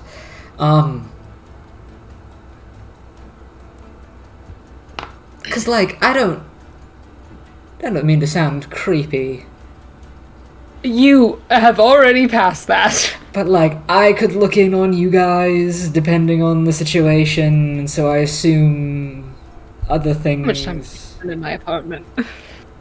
Not a lot. The ability to do so kind of only got stronger towards the end there, where I was really losing my marbles. Sure. But you know, I'm not very. I wouldn't say I'm an expert at all that type of magic, but you know, other people might be. I know nothing about sorcerers beyond Erithar, and he does not seem to be typical. So, I would Nothing about him. think that probably makes sense, given the everything about him. he's blue. He is, and slightly transparent. So, from what he explained to me, he used to be a mailman for the gods, showed up on the material plane, had no memory of it whatsoever, just knew that he was one, was fully an adult, and that was 30 odd years ago. So, he's something.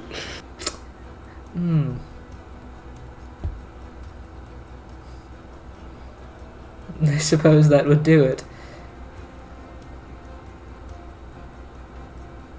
Yeah.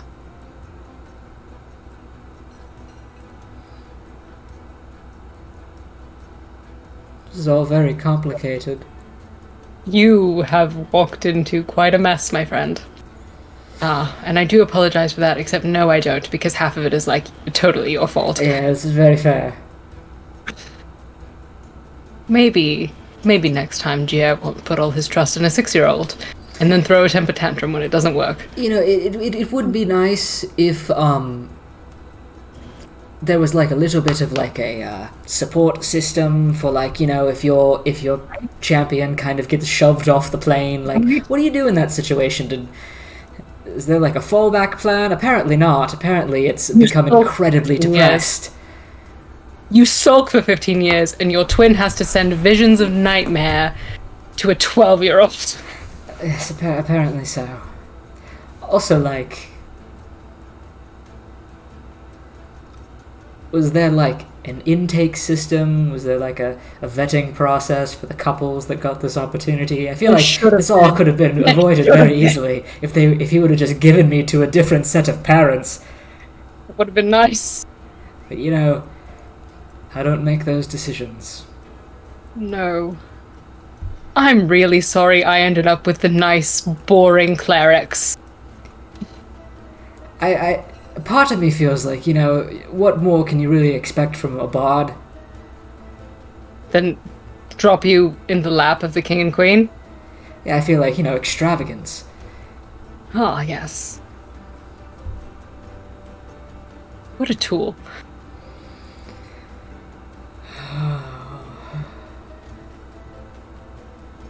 For the record, at least it wasn't a weird fragment thing for me, you know. I just found out that my dad was a fae and then gave up his powers. So I feel like that's safer. It's safer. It's kinder. Like, I feel And like... also... Just, Gio. I feel... Well, I... Like, maybe this isn't the case, but I also feel like they could have chosen any other thing. I feel like they didn't have to choose the fragment. No. I feel like they could have chosen something simpler. Anything. Anything at all. But, you know, it is what it is. I guess. Yeah. For a different record, just feel like you should know, since you disappeared, pretty much everybody associated with Ravenel has gone into some kind of hiding. So that's a thing we have to be concerned about. Oh, that doesn't feel correct. Just from the little bit that I know. Yeah, so just felt like you should know. Wonderful. Okay. Okay. I should sleep, yes? You should sleep. Right. Oh, Okay. gods. She gets off the bed.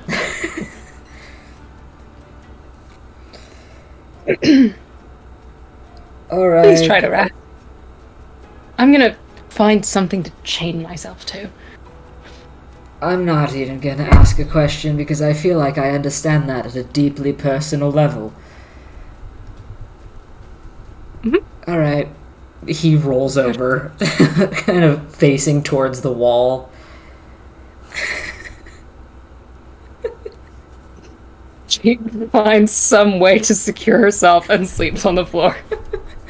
You basically end up kind of chaining yourself to, like, a large water pipe almost type Sure. thing that's in the room. You're not entirely sure what it connects to, but Yeah. it works well enough.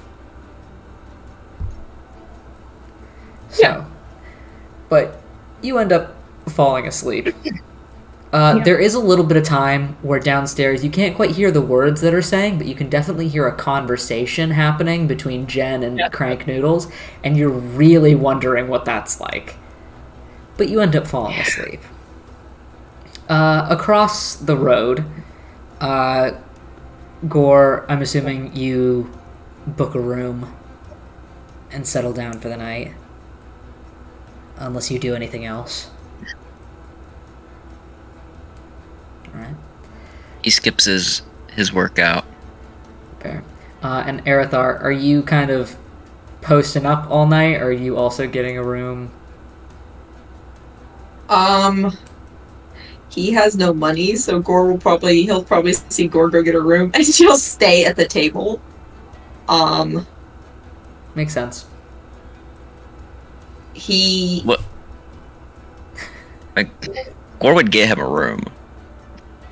yeah, He would I mean, ask for 2 rooms. Sorry. Oh, he over. Okay, cool. No, just like whenever he goes up to grab a room, he would grab 2 rooms. So yeah, Arathar, Okay, from cool. sitting at the table, you would overhear him buy 2 rooms. Okay, cool. He'll follow and he'll go in his own room. Alright. And he probably attempts to stay up all night. I don't know if I do know he's not successful in that. I do think he sits up in like a chair or on the bed or wherever there's a good place to sit down, kind of tapping his foot and writing in his journal for a bit, just barely less than usual, not really able to think, and just falls asleep sitting up. Yeah. Okay. By the way, Gore, the room cost is about 3 silver each. Because it's a pretty nice, it's a pretty decent tavern for the city. Okay. And then I imagine the food would just be like a few copper. Yeah. Okay. He would just leave a gold piece. Okay. You both go to sleep. One a little bit more quickly than the other. And I feel like this is probably a good time to take a little bit of a break. I still have a little bit after this, but not a ton more. But I think this is a good place to take a break so I can grab some water and all that jazz. So, we will be back in a moment, and I will switch it over to the break screen.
There we go.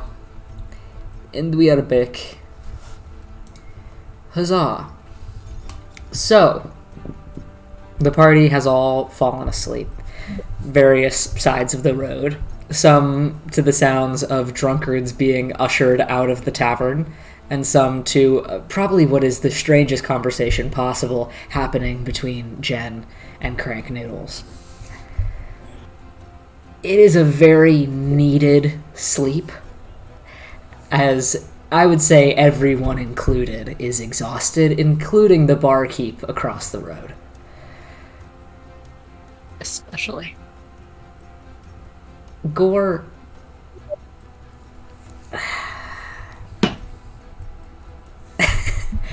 you Lovely. fall asleep rather easily given the tired state of your body.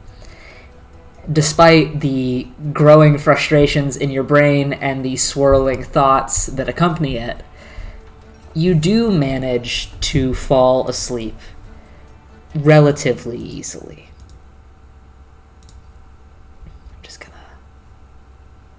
We're just gonna put this one on, I think.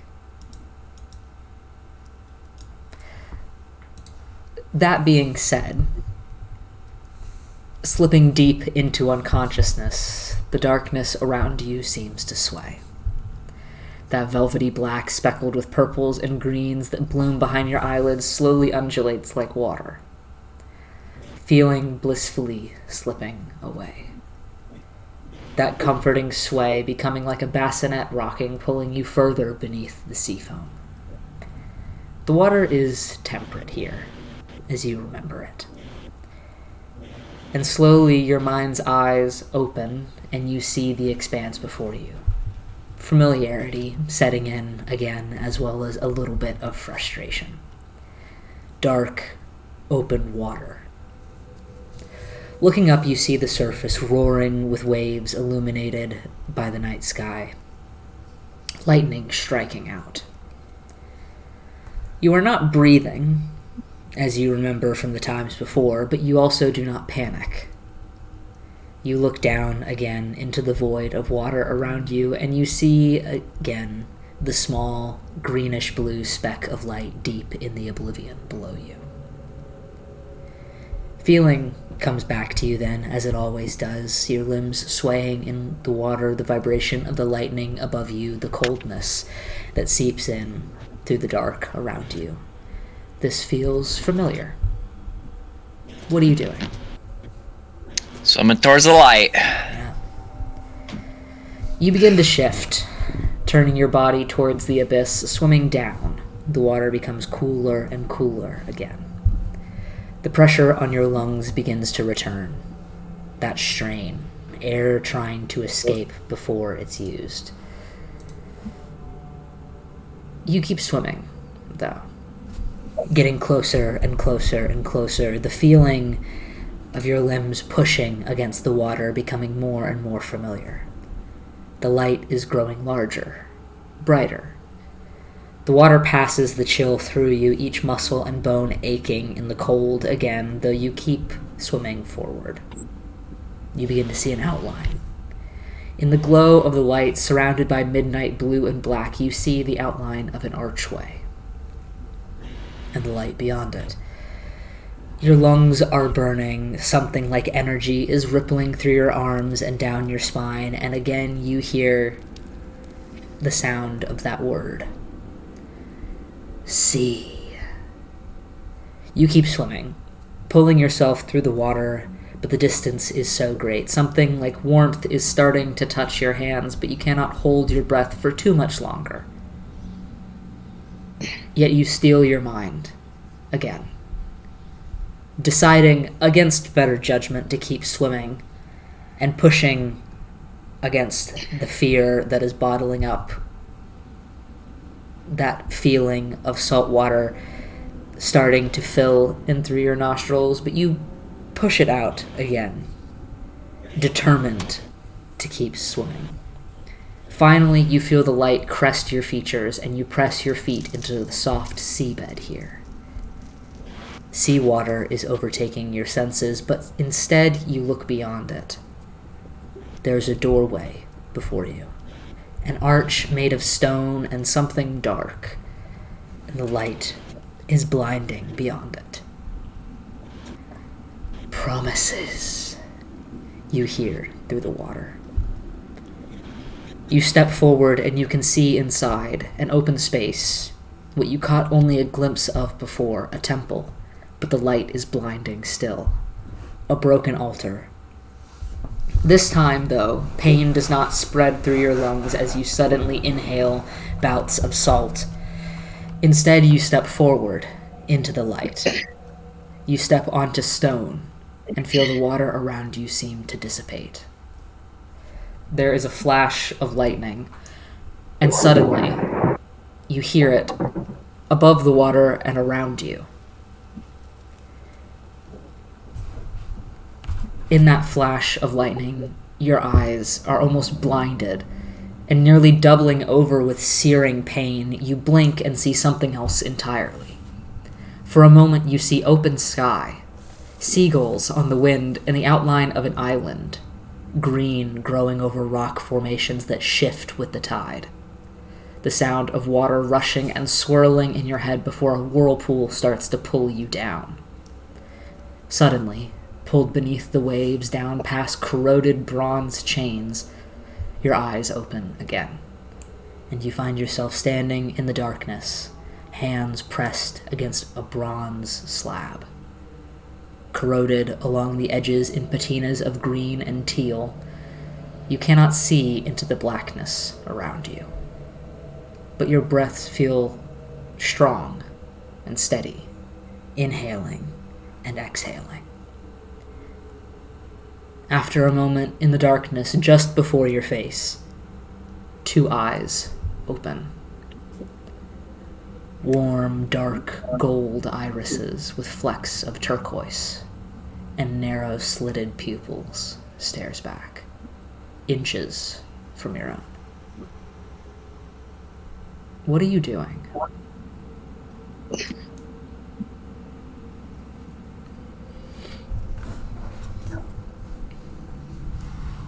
Oh man.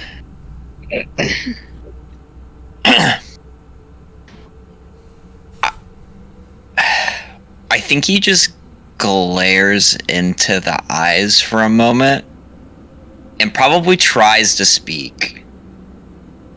Okay. You look, feeling your lungs inhale and exhale, hands pressed against the cold metal underneath them. And after a moment, you steel yourself and start to speak and realize that you can.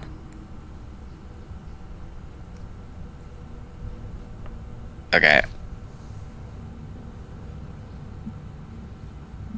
Hello? There's a moment of silence. The sound of waves hitting against something around you and the swirl of a whirlpool somewhere above you. Before you start to feel the shifting of something quite large in the distance. And you less so hear, more so as feel. Hello.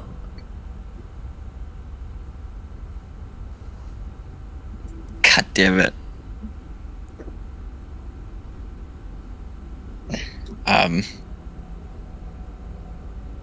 Who are you?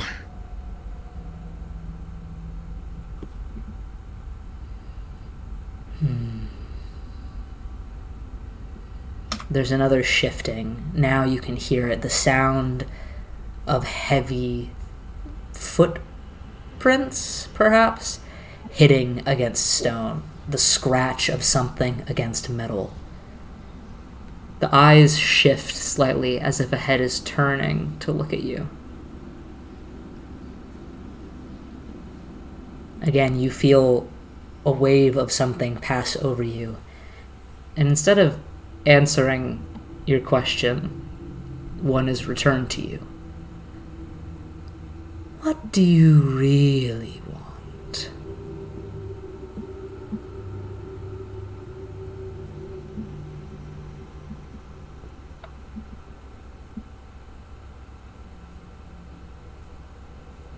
I want from what?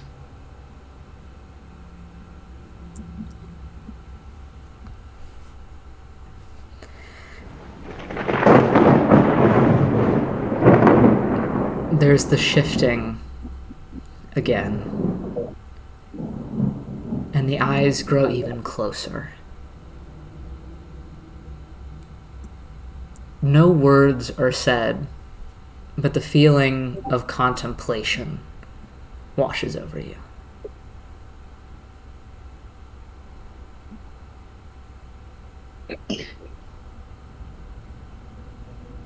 What do you really want?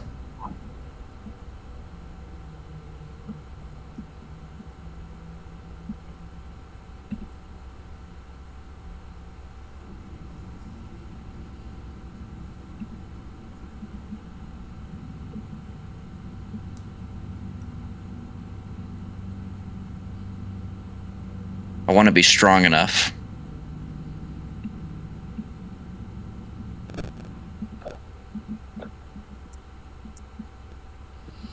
There's almost the sound of breathing, of air moving somewhere next to your ear. How?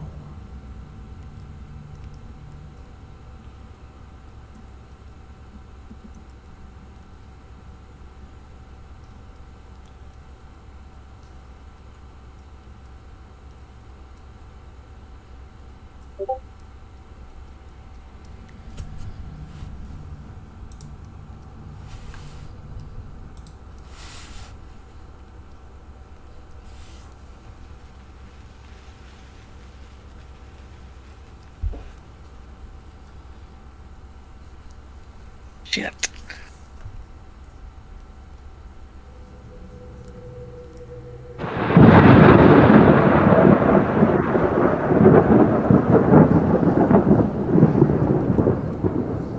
Just...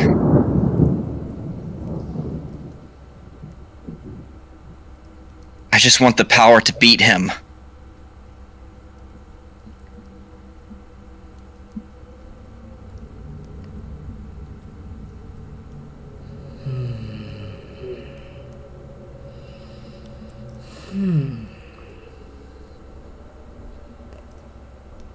And where will you find it?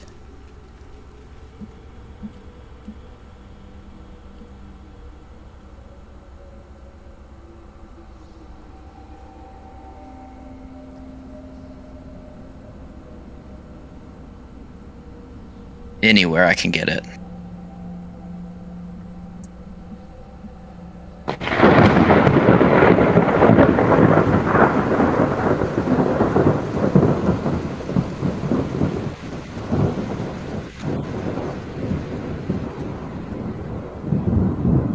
There's another shifting. And the eyes actually move this time. As if they're moving around to look at you from the side. You feel as if the entire room has moved.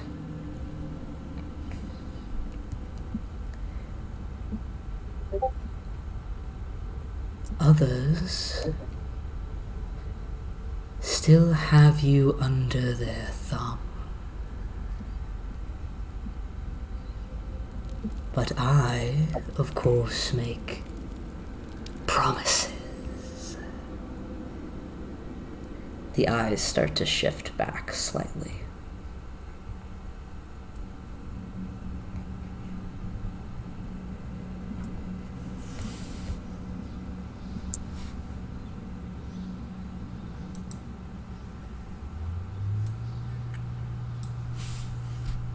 What kind of promises?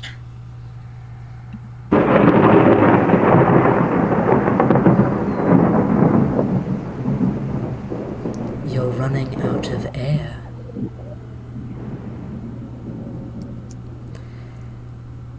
Think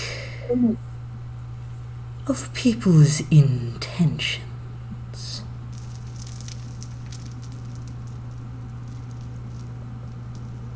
And whether requests are instead orders.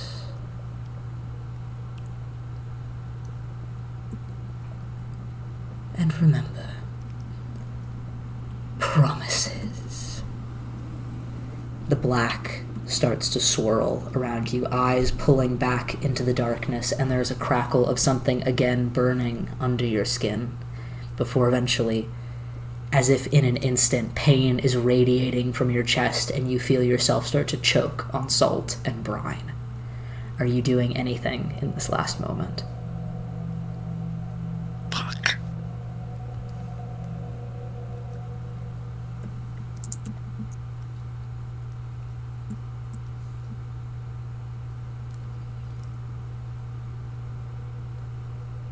Fuck. Time's running out. Uh,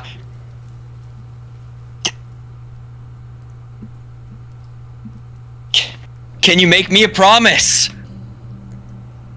Yes. There are shapes in the darkness beyond, movement as eyes flicker in the darkness again for a moment before moving and vibrating the sand that is suddenly beneath your feet again. You are staring out suddenly into dark, open water, the nullity of the expanse overtaking you as you feel something settle at the base of your skull, before vision is snuffed from your eyes and you return to darkness again.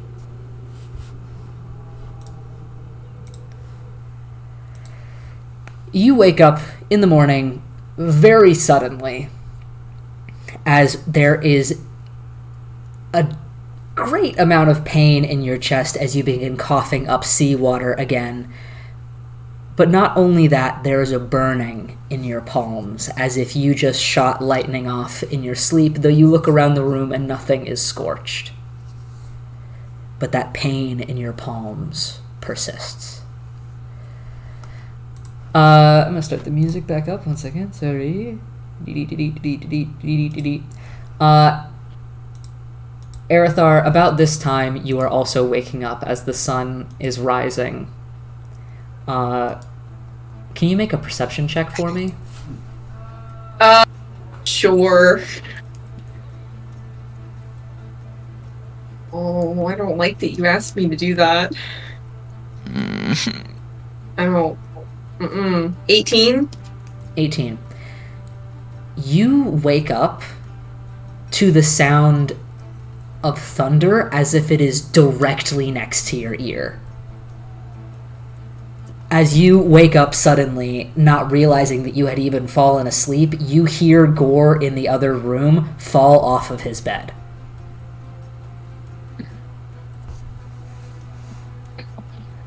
Yes. He'll look outside to see. I assume it's not storming outside. Nope, clear Just sky.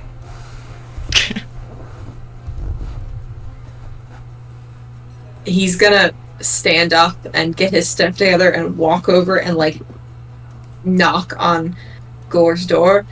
You alright? Is Gore awake at this point? Yeah, you are currently, off the side of your bed, coughing up seawater at this point. Okay. Okay.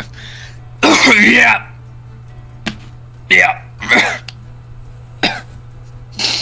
Yeah, I'm alright. An episode. Alright. Yeah.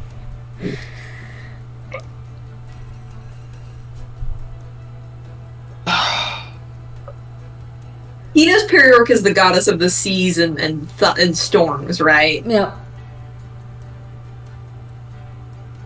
Okay, he'll stand outside and wait for Gore to walk out.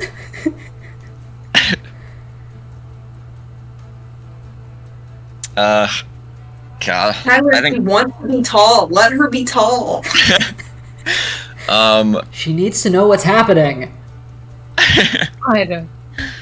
I think I guess Gore will gather himself. He's gonna inspect his palms. Are they just burning? You look at your palms for a second, and at first you see nothing different. And then for a moment, the white streaks down his arm seem to grow across his palm and then disappear.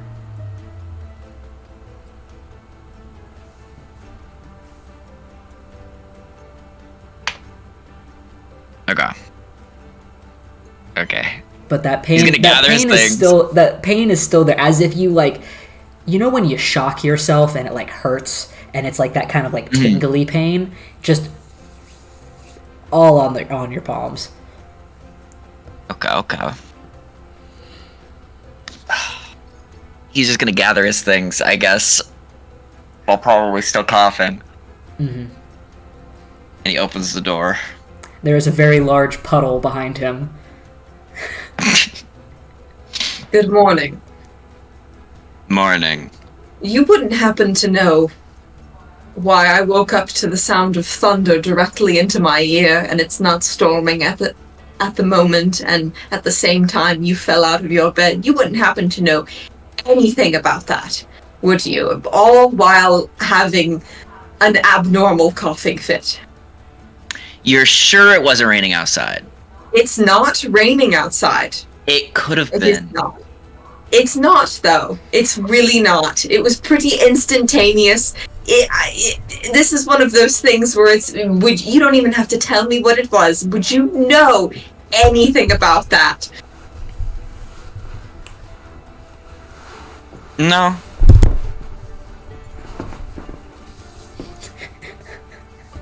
I definitely coughed up seawater, though. You definitely did. Hmm. He's gonna turn and just start walking downstairs. All right.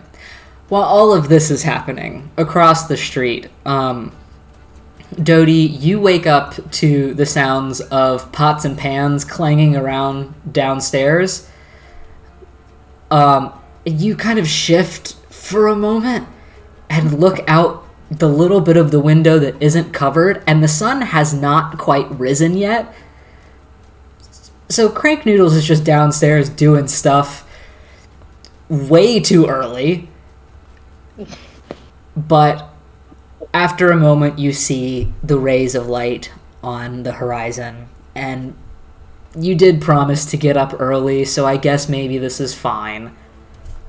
And you roll over and see Saphael, who is asleep, curled up in the fetal position, just head tucked against his knees, directly in the middle of the mat. No blanket, nothing. She sets about unhooking herself from the pipe. Kind of puts her stuff away. She's going to get dressed in any spare clothes she has that are not Oliel blue. Hood preferable. And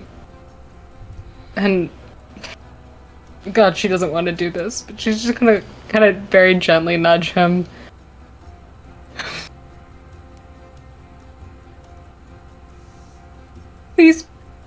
Please wake up. Please. You start to say that and reach out and kind of nudge him, and you nudge him once, and then you go to nudge him a second time, and he startles awake and grabs your wrist, and as he does so, you watch as if, like, his entire body convulses for a second, and he almost turns slightly transparent. Hey, let's not do that. And he comes back to, and you feel a jolt of energy, like, travel through, like, both of you, and for a moment you see through each other's eyes, the opposite, before everything goes back to normal, and he just goes...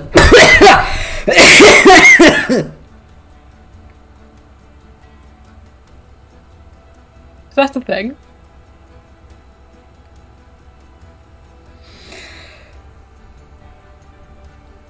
Oh, boy. It wasn't a dream. You really are material again. For a second there, I almost wasn't. But you are now. And then...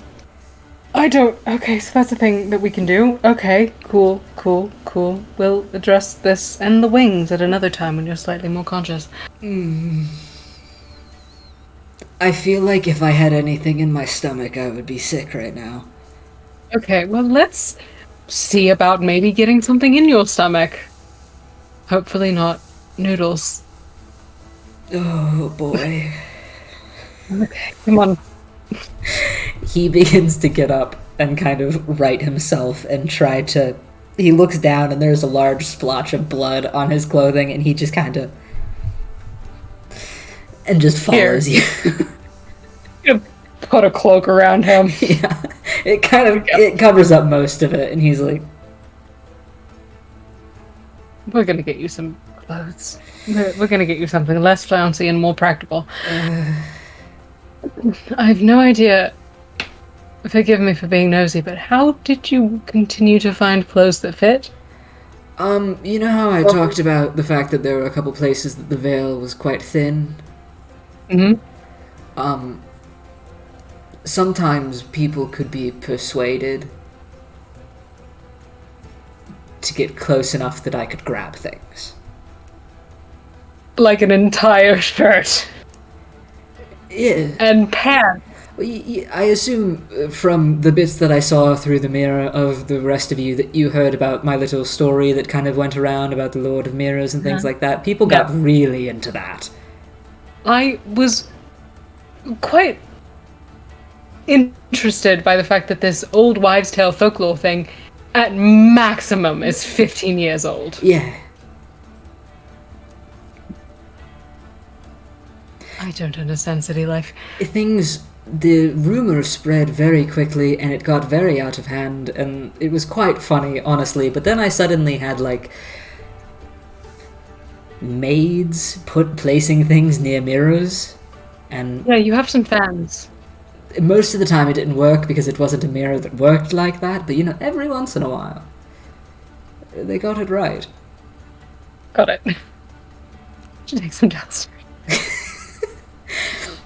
You walk downstairs and you can see immediately that Jen is like lounging in one of the the booths and is just like totally chilling out, and there is a large bowl of what looks to be actual soup with noodles in it on the table, as well as behind her where Crank Noodles is taking down curtains that he had somehow in the night managed to put up on every single window. He continues to take them down, not paying attention to you guys whatsoever, and as he does so, he yanks down one of the curtains, and a large bit of like dawn light comes in, and Sapphire just goes, "Ah! Oh, that's very bright."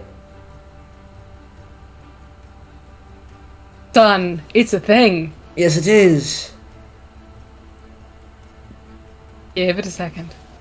Okay, I can see again. Okay, good. Alright, sit down, please. Okay. You walk over to the table that Jen is sitting at, and she's kind of picking at her soup. How did you get food that wasn't just plain noodles? I made it. That makes more sense. He's not paying attention whatsoever. You can just go back there and kind of do anything.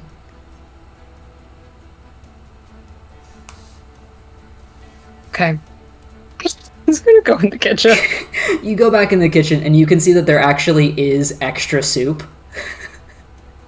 It's still in the pot. There's not a lot of it, and there's no noodles in that part, but it is soup, and there is what looks to be a loaf of bread, but only like a quarter of the loaf of bread sitting next to it. She's gonna make 2 bowls of soup, grab the bread, and if there is coffee, which I know he's made it for Erithar before. There is the ingredients to make coffee back there. As you do grab one of the kettles to start boiling water, you do pick it up and it's slightly heavier than you expected, and you do, out of caution, look in it, and it is full of noodles. It is. Empty that out. Just fully dump them onto the floor. Make coffee. Fill one with ungodly amounts of milk and sugar, and then bring ungodly amounts of milk and sugar, but leave the other one black. Mm-hmm. And just kind of, as carefully as she can, balance these things and take them out to the dining room. Okay, so I brought soup and bread, which is about as standard as food goes. And then I've never had coffee. At least I hope, because you were 6. I don't know what you'll think of it. I like mine with more milk than coffee, so I brought you options. Right. So, He picks up the mug of coffee mhm. and smells it. It's like the one thing I know how to make really well. He takes a sip of it, immediately puts it down. Mm-mm. She doctors it up like she would for herself.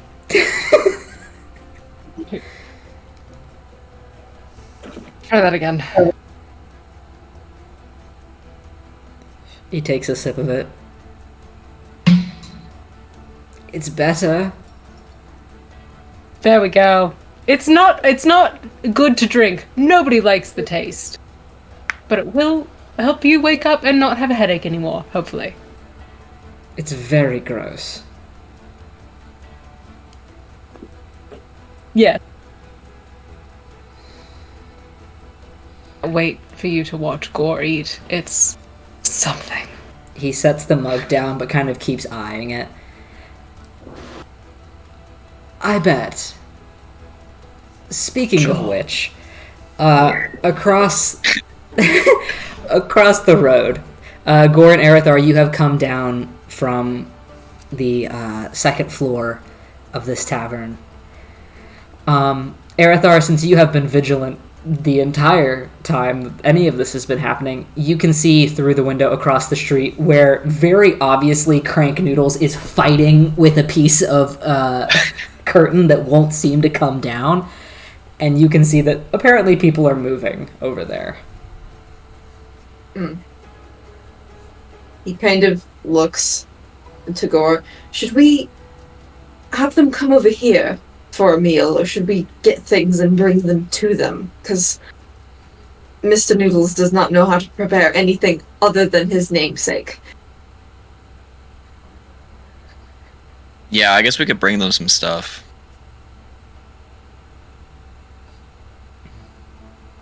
He's gonna walk over to the counter.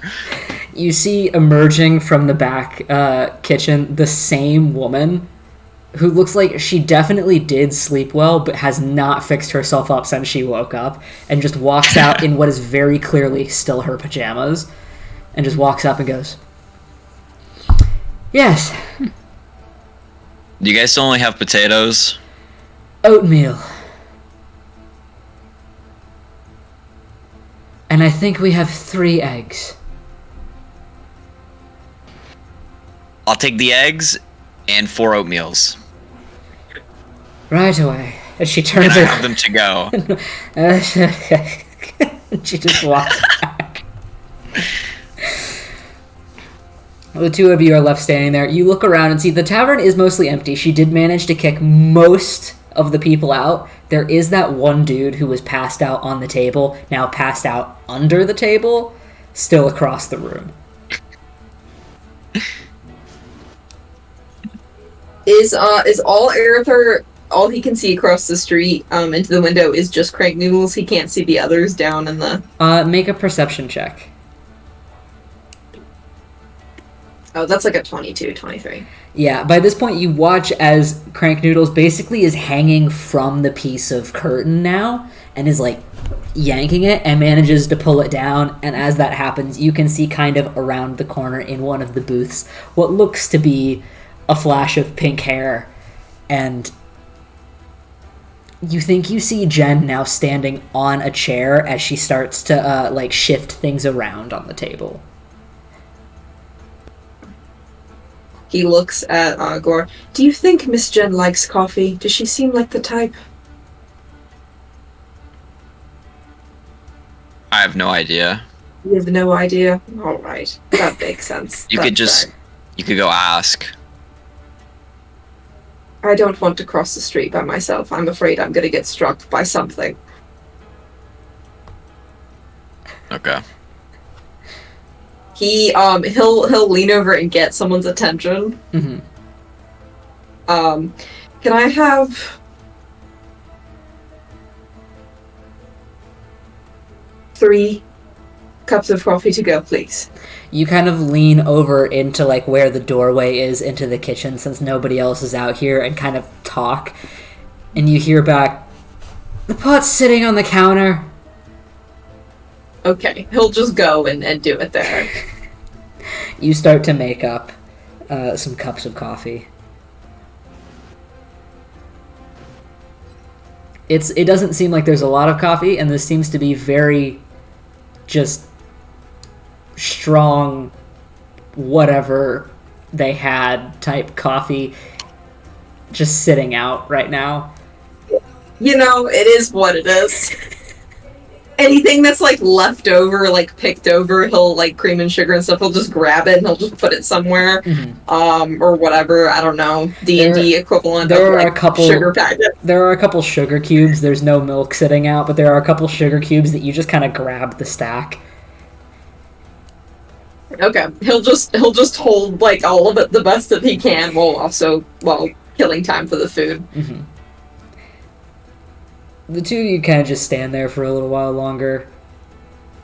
Every once in a while, Gore, you hear the man on the floor groan a little bit, and you look over to see if he's going to get up. But he just kind of rolls over and knocks his head into one of the chairs and then falls immediately back asleep. About by this time, she comes back out with several bowls and a couple just boiled eggs. You didn't specify how you wanted them, so she just boiled them. Yeah. He'll take them from her and flip her a gold piece. Thanks. She looks Takes across. it. She looks across the room at the drunk guy passed out, and she just kind of sighs. Yep. I can throw him outside for you real quick. If you could just drag him.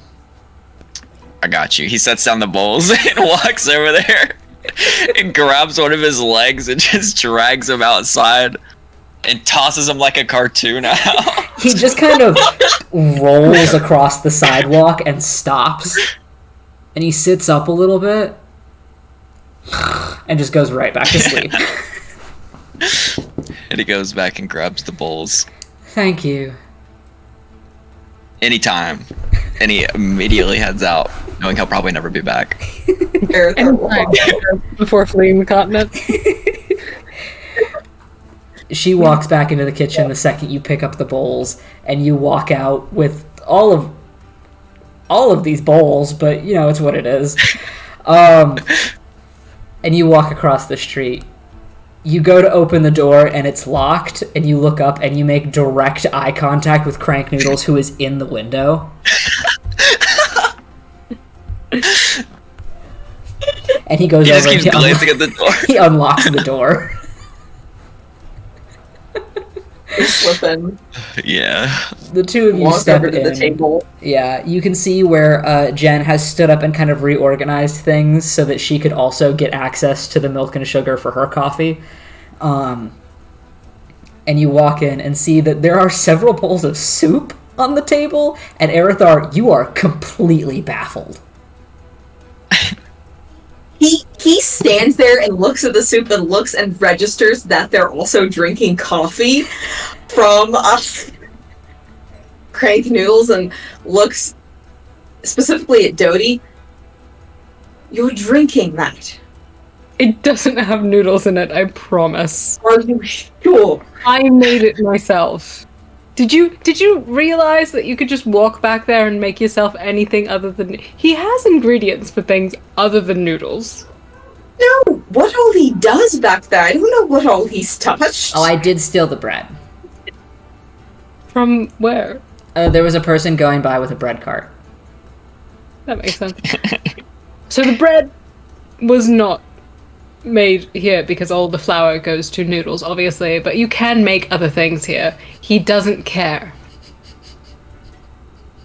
He is over, like, turning chairs over and searching under a booth for some reason. I think he dropped the noodle. He sits down, still, like, kind of just staring at Crank Noodles. Is it odd that I'm a little angry with him for not just telling me to do that. I went and spent money other places the entire time I stayed here. And he starts the 4 cups of coffee, he just starts pouring them all into one since there's such a small amount for each to make himself just his own. Oh man, she kind of pushes the milk and sugar toward him. To be fair, he didn't say anything. She just did it without asking. I'm not quite used to that, but I'll keep it in mind in case I ever have to come back here, which I doubt. Hopefully I won't ever have to come back here. That's the plan, is to not.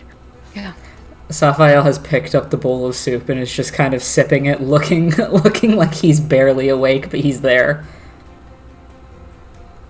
Or also puts the oatmeal on the table.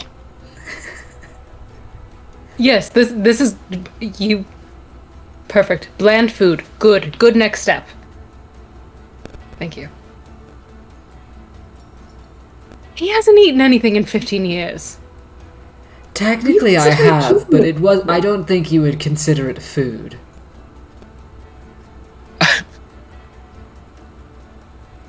Understandable. Gore grabs a bowl of oatmeal just down the hatch. Yes, that is quite amusing. And then the eggs next. Just pop them in your mouth. No eggs for anybody else. Like popcorn. Yeah, just crunching shells and all. Yeah. He doesn't care. Oh my god. I ate a snow once. You ate a snow? That's dreadful. Yeah. I'm so sorry. It was bad. What did it taste like? Don't. Snow? Thank you. I'm You curious. don't have much reference for anything else, do you? So that thank you for not having reference for anything else. My This entire one time. information seeking, and you get mad at me for asking what a snow tastes like. It's the morning. I'm about to eat. I don't need to hear thank you. And just start eating oatmeal. Oatmeal's decent. It's fine. It's oatmeal. It works. The coffee is probably not quite burnt, but almost getting to burnt, but it's fine. It works. She seemed like she was having a hard time. But you all eat your breakfast. Saphael kind of dips into the oatmeal a little bit and kind of goes back and forth between the soup and the oatmeal. And he takes a couple sips of coffee. He seems to hate it every time, but he does take a couple sips of coffee.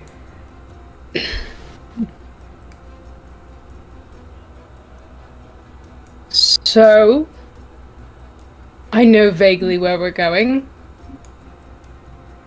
Jen, I feel like you might have a better idea of where we can go find magic things. The bad side of town? I wouldn't have put it like that. But yes, I like the bad side of town. that makes sense. See there if we can find something that will help us to get in contact with Merrick's. If we could, as soon as we commandeer it, just while we're figuring it out, if we could just immediately get on the move, that would be preferable. We can figure out where we're going on our way out of town. Do we want to try to get another horse and cart, or do we want to hoof it, as it were? Hoof it for now. If we come across one, that would be great. I don't want to waste time and risk being seen trying to find one. Understood. Normally, under different circumstances, I would say absolutely. I don't like... It's muddy, but this is the way that it has to be. Okay.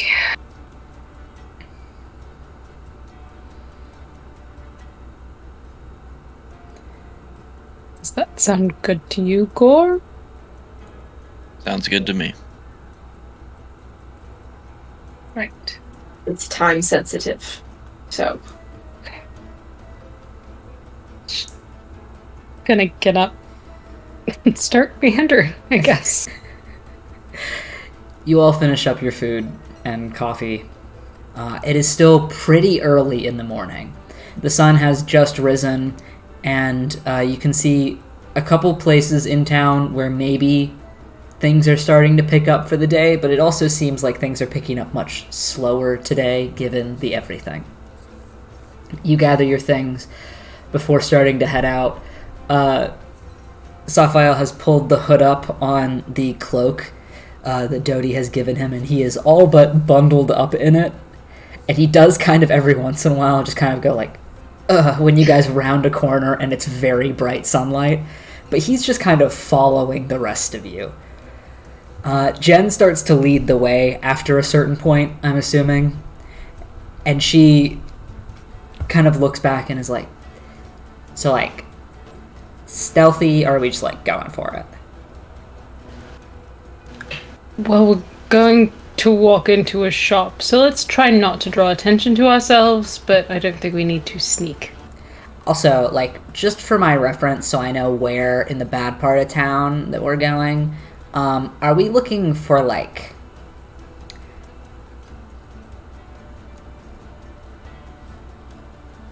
magic items? yeah, but, like, illegal ones, or... I think that he would know what a sending stone is. I assume it's wizardry, but he would probably know what it is, right? yeah. Yeah, I mean, it's just a rock that you use to talk to people. It's pretty easily accessible, I imagine. So... You would be surprised. No. Oh, okay. She's like, okay, I think I have a place. And she If turns... it's easier for you to do it illegally, that's fine. She immediately starts walking, and she's gonna start stealthing as well. So if I can get somebody in the party to make a perception check. Yes.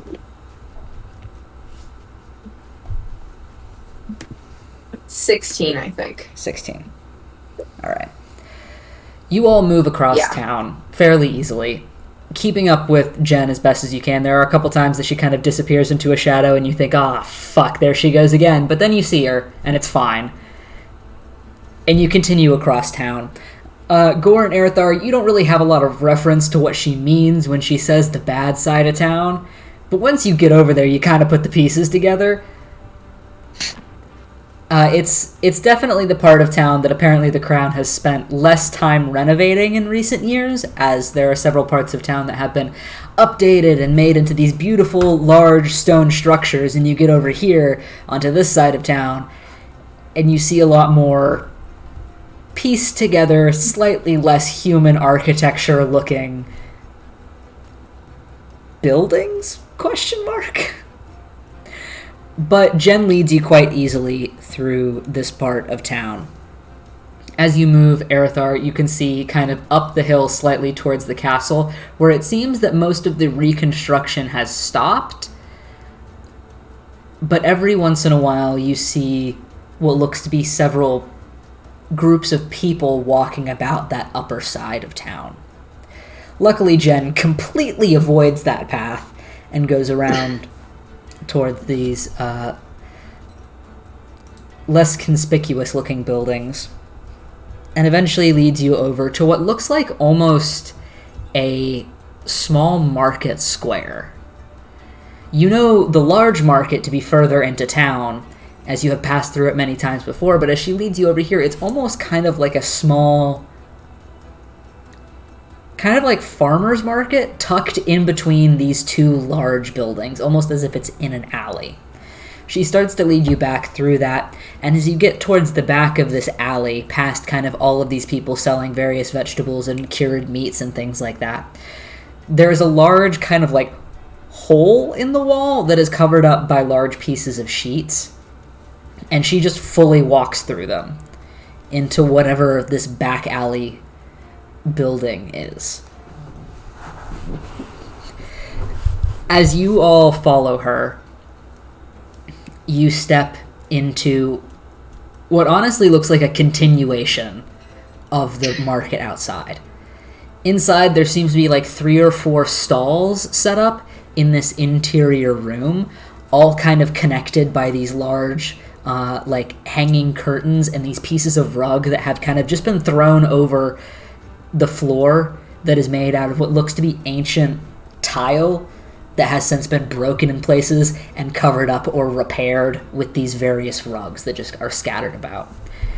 As she walks in, you kind of see that there are other people who are walking about this market, though it seems less populated than you would assume it to be on other days, and it doesn't entirely look like an illegal setup.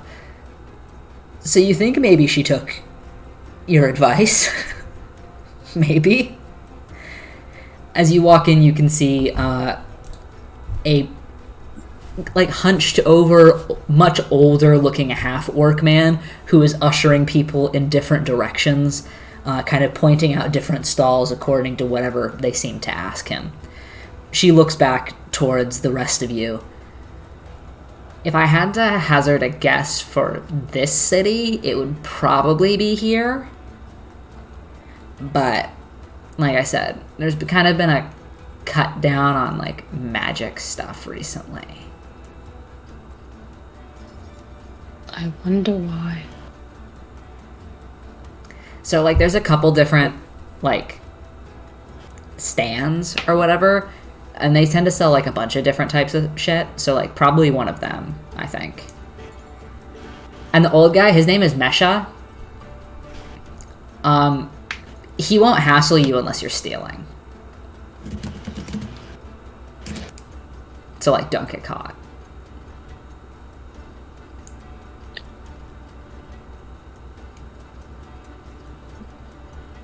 I don't really know what we're looking for, though, so that's probably going to be up to you guys. She looks kind of pointedly at Arathar. Don't. It's just that they're just stones, right? I mean, that's like They're, they have a specific look, and you're yeah, they're kind of this, like, whitish, like, it's like a white piece of quartz, almost. Like you would see something made out of, like a countertop made out of, with like little veins of like blue in it.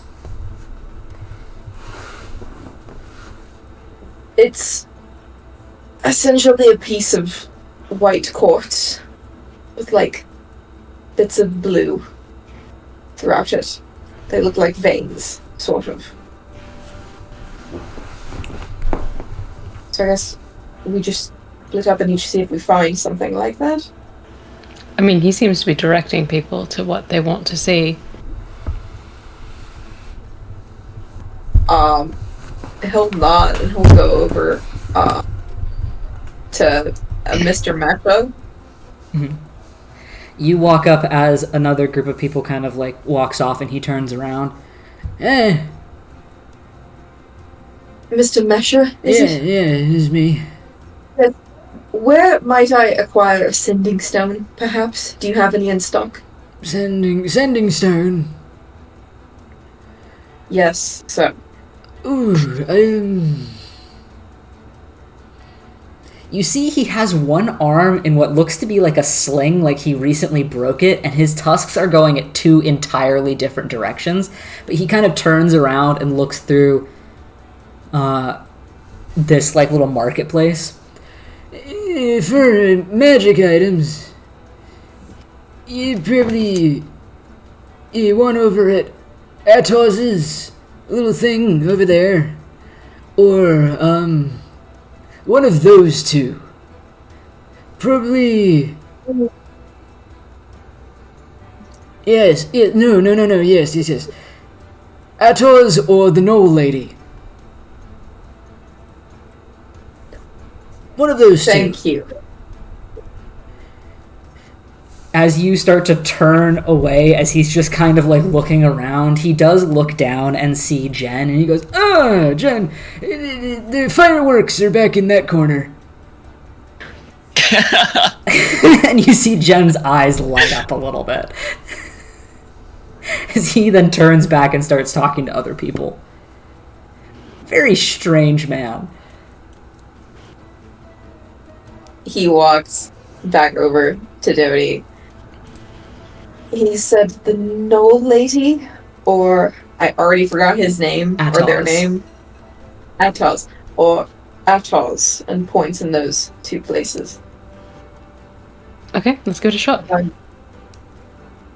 He'll head over to the Knoll lady is closest. Okay. And kind of look. You walk over to that corner where you can see her section of the little market is very covered in different pieces of like tapestry and cloth, and she's kind of got her own little corner thing going where it's like you almost have to step into her shop to look around instead of just a stand full of stuff. As you do so, you can immediately see this woman as she's sitting in the back on a stool with like a shawl around her shoulders. She is in fact a gnoll, and she's got the pieces of her fur closest to her ear braided with two tiny beads on the end, and you can see she's got a large scar across one of her eyes that has turned it completely blind and white. And she looks up towards the rest of you as you enter. Can I help you? Yes, we're wondering if you have any sending stones in stock. Sending stones. Perhaps. Let me look. And she starts to get out different boxes and start to look through them. Are any of you looking at any of the other things that are in this Yes, place? because I'm nosy. Yes. Make an investigation check for me. You can take the girl out of the wizard, but you can't take the wizard out of the girl. Gore, are you looking at anything while you're in here too? Or just looking around outside? Yeah, he'll probably just wander around and look, because he doesn't know what the fuck Yeah. magic items or anything. Well, Is it he's looking around. So sorry. Is it investigation as well? Yes.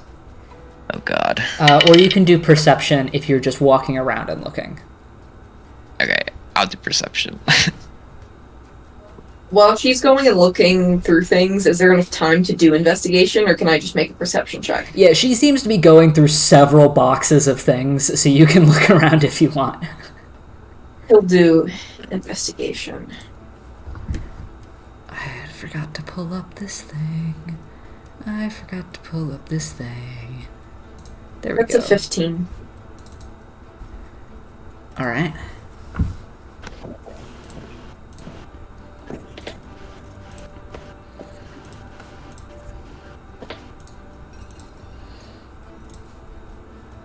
Hold on, sorry. I forgot to pull up her shop. You said 15? Yes. And Dodie, what was yours? 14. 14? And Gore, just for looking around. 15. 15, alright. Erithar, as you start to look around, as you see this woman get up and start to go through several boxes that she pulls out from behind what look to be a pile of rugs, you start to walk around a little bit. You can see a lot of the things in here are, like, either not enchanted but could be useful items, or a couple things that are slightly enchanted. But as you start to walk around a little bit further, and Dodie, you start to notice this as well, in between these items, every once in a while, kind of almost as if you have to specifically be looking, you'll see one or two items that definitely don't seem like they fit with the rest of the stuff. You walk around for a little bit, and you start to notice kind of in between piles of things, you'll notice just a couple potions. You notice definitely quite a few healing potions, and will look to be very sparkly healing potions. As well as you'll pull back like a piece of a rug, and there will be just straight up like a scimitar lying under it. And you'll walk a little bit further, and you'll see a couple scrolls tucked into a couple different like large pieces of furniture that she has just kind of scattered about. And the more you look, the more you start to see these potions and scrolls and a few weapons. Gore, you're walking around when you pass by a couple different shops. You walk by Jen, who is at the corner that he pointed out to have the fireworks in it, and you can see her talking to a different halfling, and seems to be haggling for a price as she is holding a burlap bag that seems to be chocked full of stuff.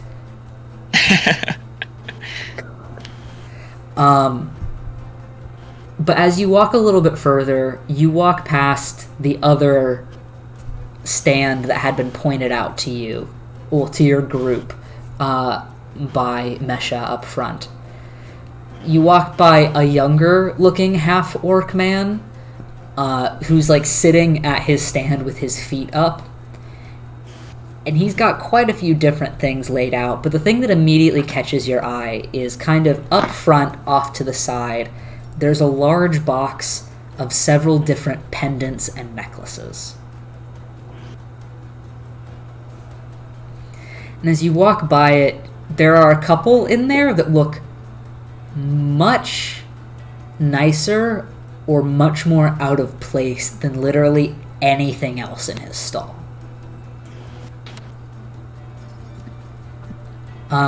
Back with Dodie and Erithar, are you picking up any of the things to look at them?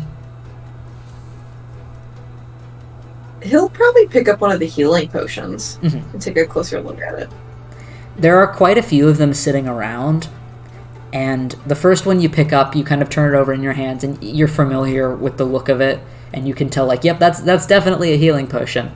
But you pick up the second one that's sitting next to it, and for some reason, it has a more vibrant red color to it, and it almost seems to shimmer slightly.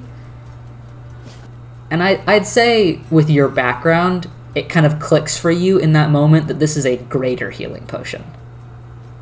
And you pick up the one next to it, and you look at it,